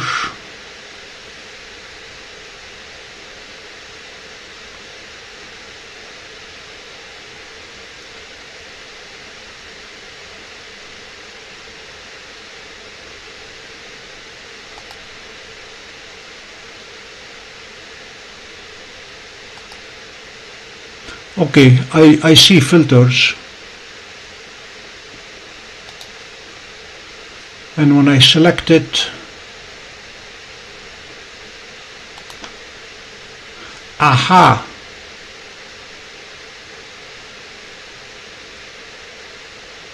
noise suppression,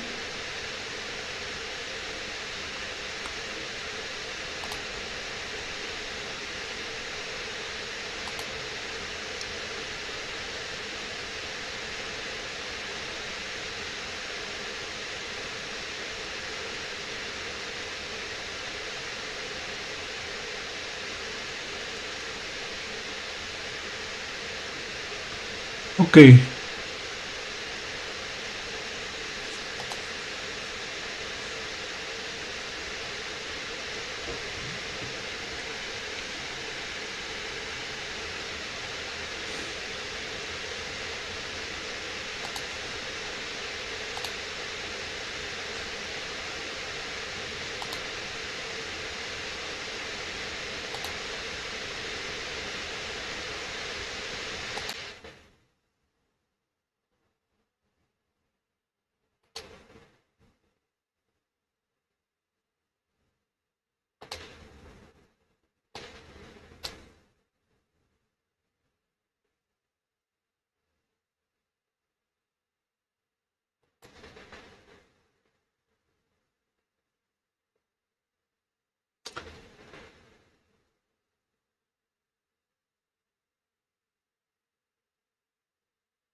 I have selected the filter, and then when I closed it, the filter really disappeared.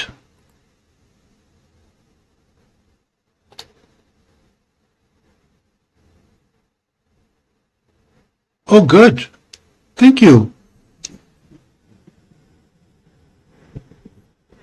So it worked. Thanks, Jacob. Thanks, gentlemen.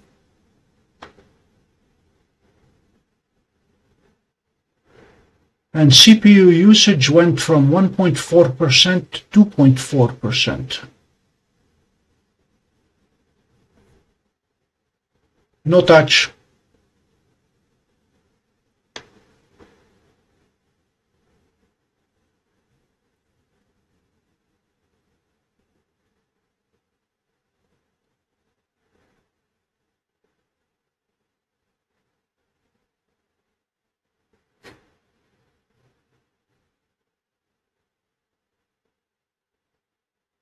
Well, thank you very much, gentlemen. This has been a very productive evening, improving the audio quality. Now, do I have to do that every time, or will it remember?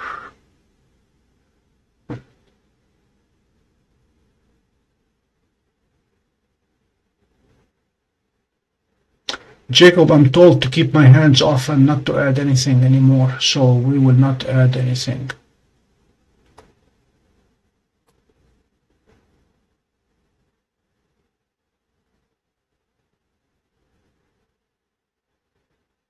Yeah, I can see on my mixer that the noise is totally gone.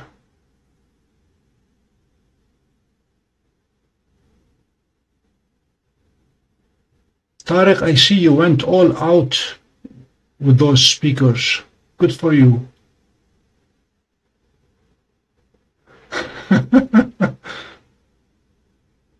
Okay.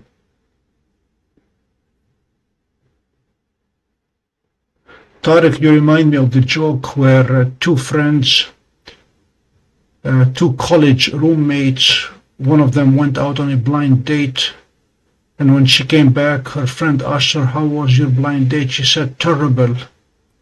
He drove up with a 1966 Rolls-Royce. Said, wow, this is a very expensive car. What's so bad about it? And she said, he is the original owner.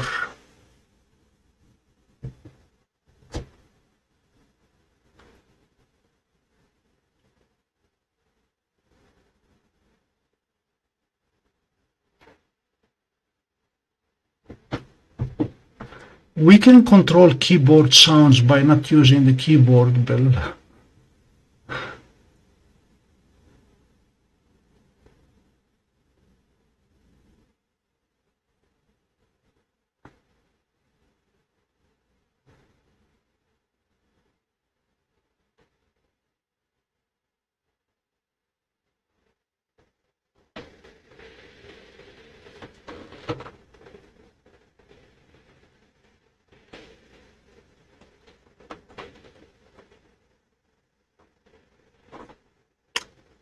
Let's see if it's an option.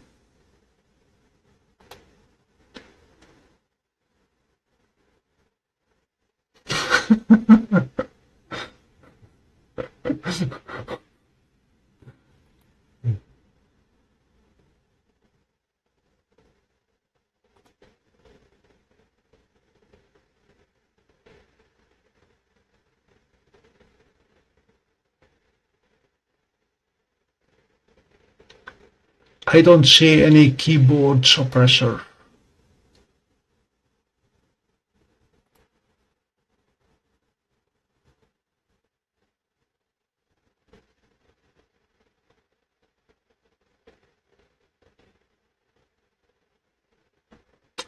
Tarek, if Seestar comes out with a 100mm telescope, yes, I'll be getting a new telescope.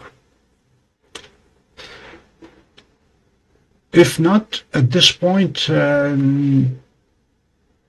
nothing interests me. We were hoping to bid on the Meade auction to get a new solar telescope, but that auction disappeared on us.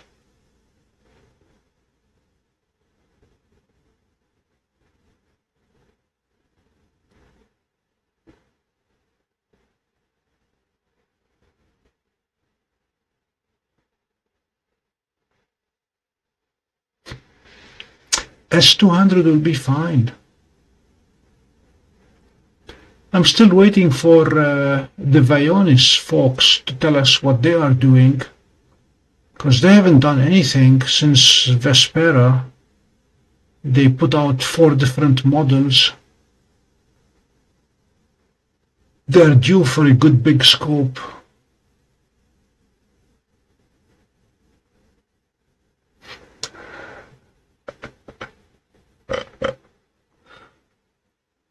Yeah, I was telling Bill earlier about the 12 times 12-inch telescopes in one lot. Putting these on one mount would have been fun.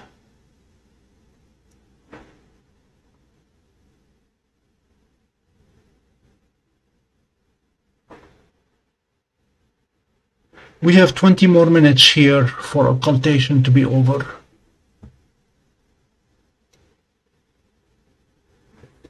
Giving the clouds one more chance to break and let us see Mars reappear behind the moon.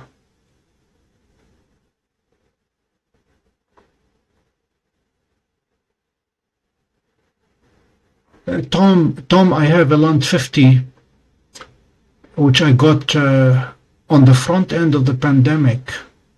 That's the only thing I could find that was in stock and would ship immediately. And yeah, I've used it quite a bit.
As soon as I'm able to clear the snow off the dome, we're going to be embarking on the collimation of the big scope. Now that we got the atmospheric dispersion corrector working nicely, SharpCap has the ability to guide with the adjustment of the ADC, and that proved to be very useful. I got some nice pictures of Jupiter with it.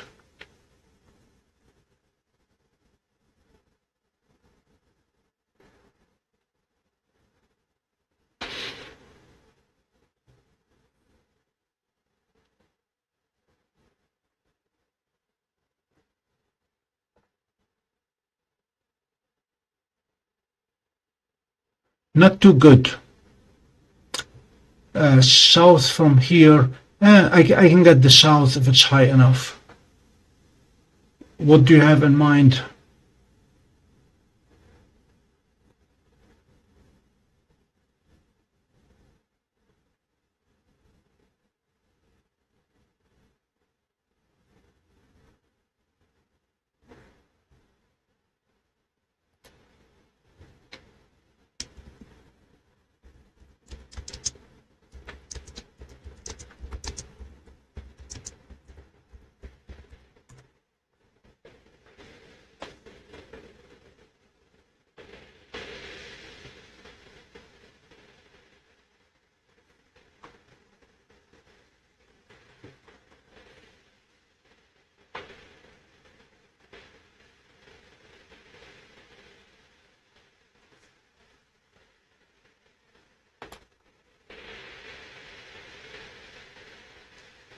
What do you have in mind, Jacob? What target?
Okay.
So the moon is up to 57 degrees now, elevation, altitude.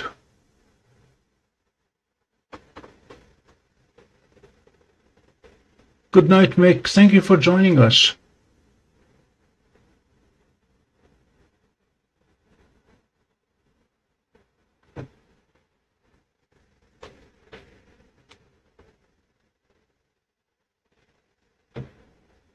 Haven't seen any New Jersey drones yet today.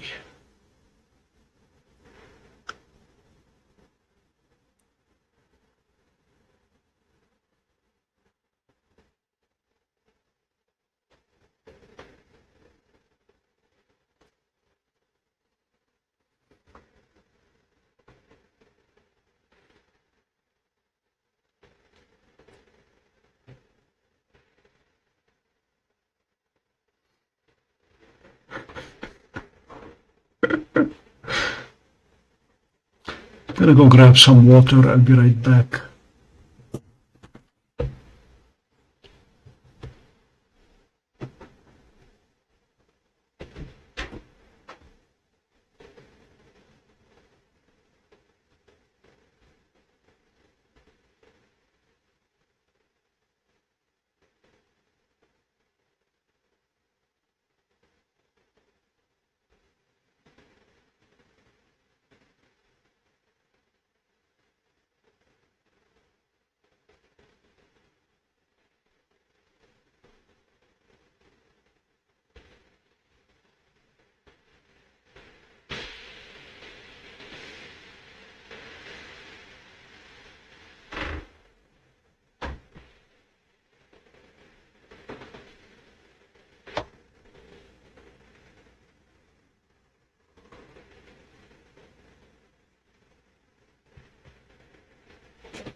Keeping the hope alive, a dwarf is still tracking the moon.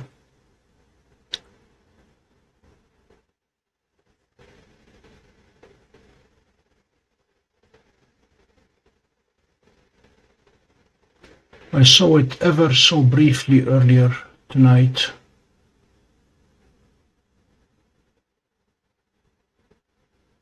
So we are 10 minutes from the reappearance of Mars.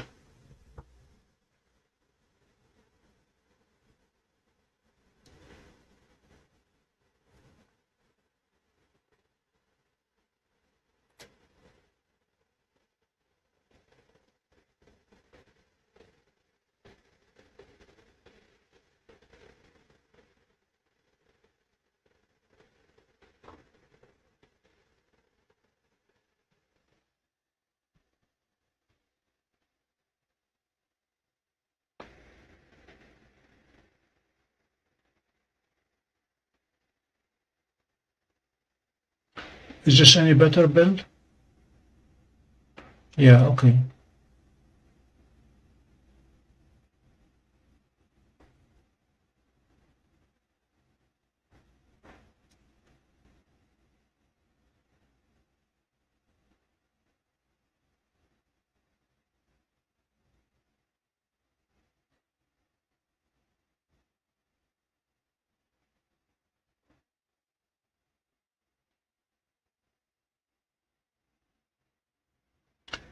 and consulting astrospheric.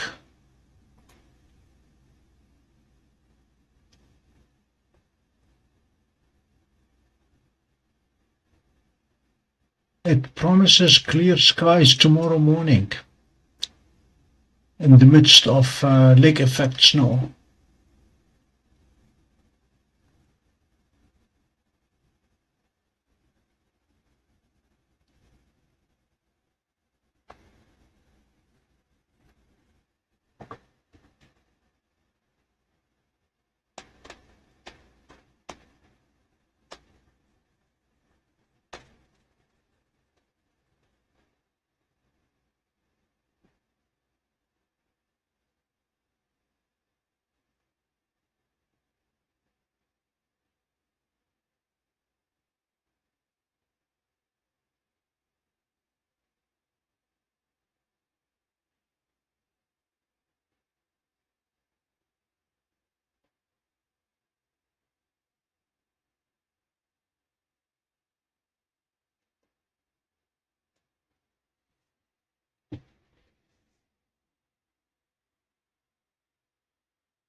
Jacob, we skipped the avocado once we discovered the guacamole.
John, I'm with you on that dark chocolate covered cashews. It's one of my favorite as well.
Yeah, Mars should be popping out here in about 3 minutes.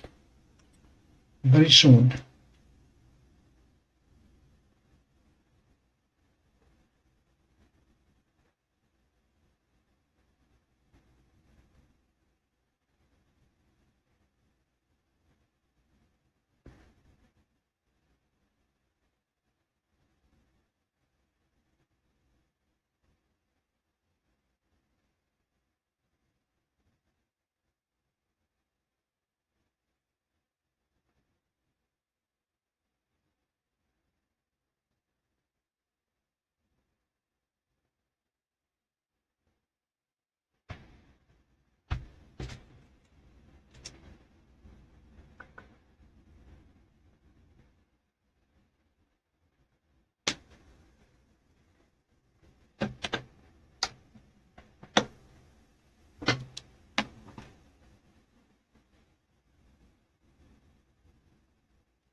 We can already see the glow at around 1 o'clock in the moon.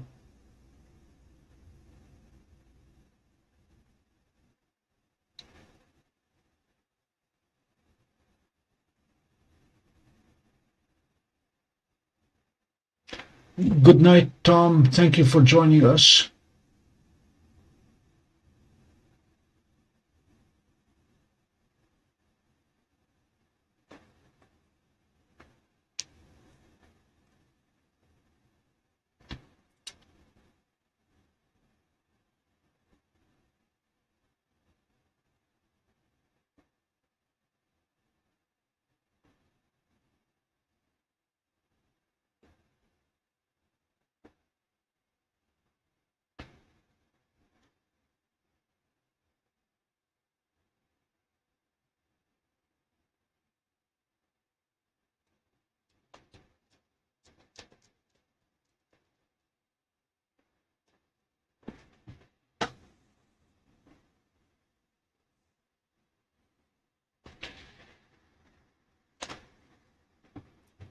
Okay, any second now we should start seeing Mars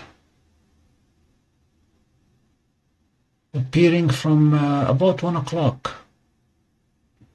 I can see it. It's coming out.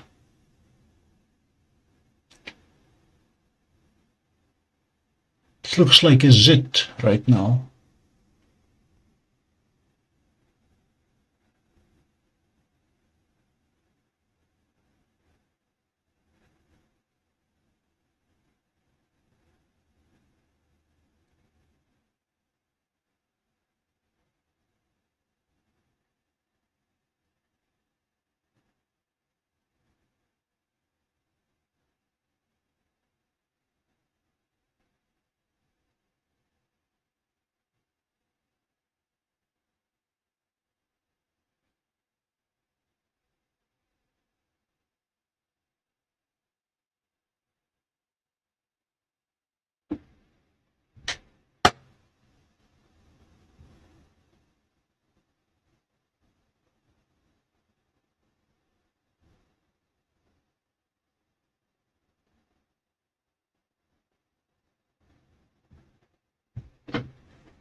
Should be about a minute and a half, John.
And it's almost completely out.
Thanks for timing it, John.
Gabriel, remember that all the planets in the solar system are moving around the sun in a plane,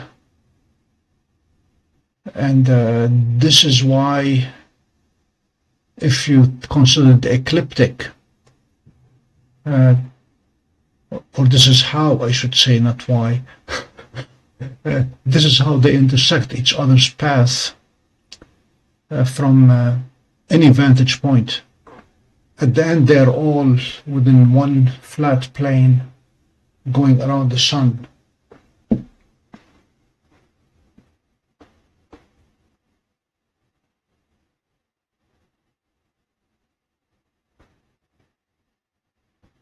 It may well be, John. I was thinking that it took an hour to travel 30 arc minutes. And if Mars is indeed a quarter of an arc minute, then should not have taken 3 minutes.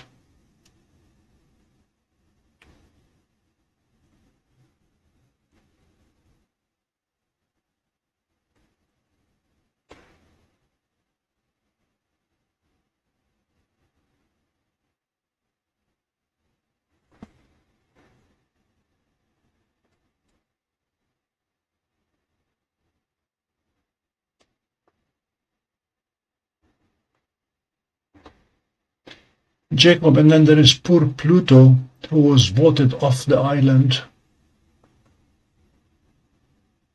because of its erratic orbit.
John, it may well be that Stellarium was not exaggerating.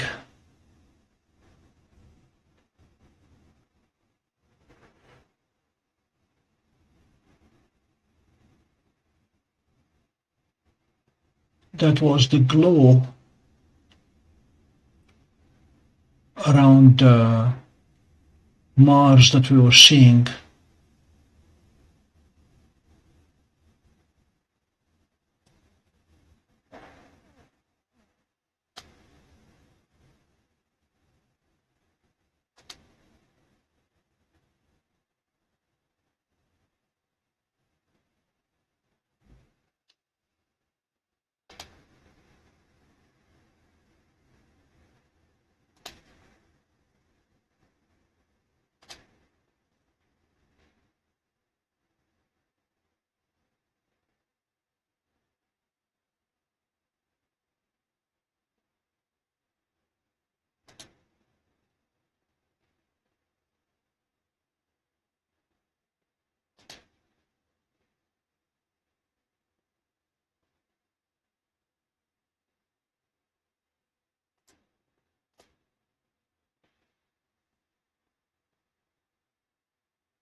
Good night, CGD.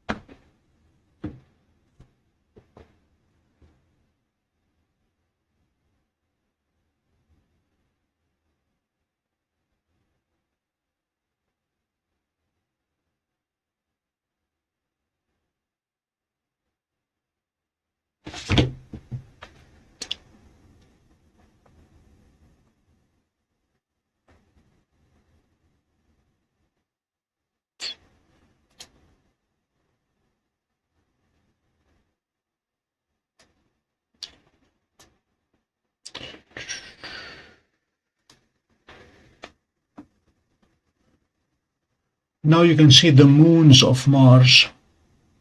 Jeannie, did you know that Mars had moons?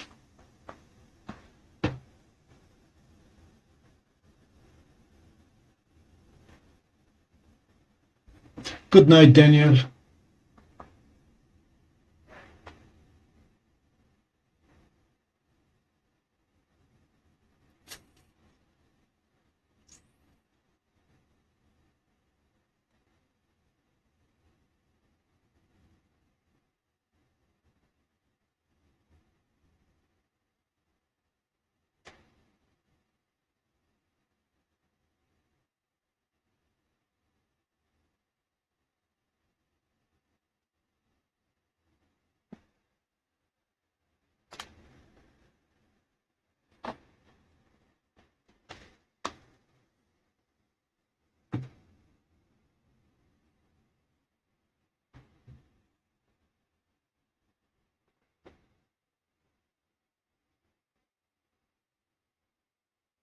Hello, Abisaias.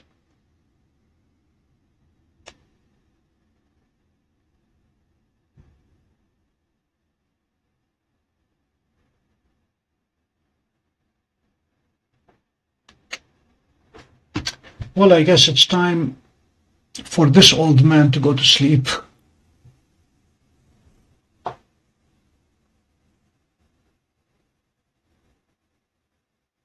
Hello, Robocop.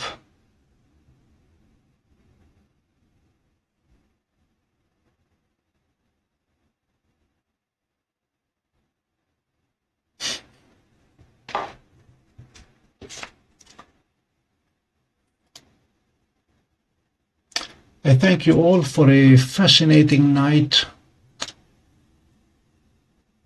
and hope you join us again. And in the meantime, so long from the Pompey Observatory.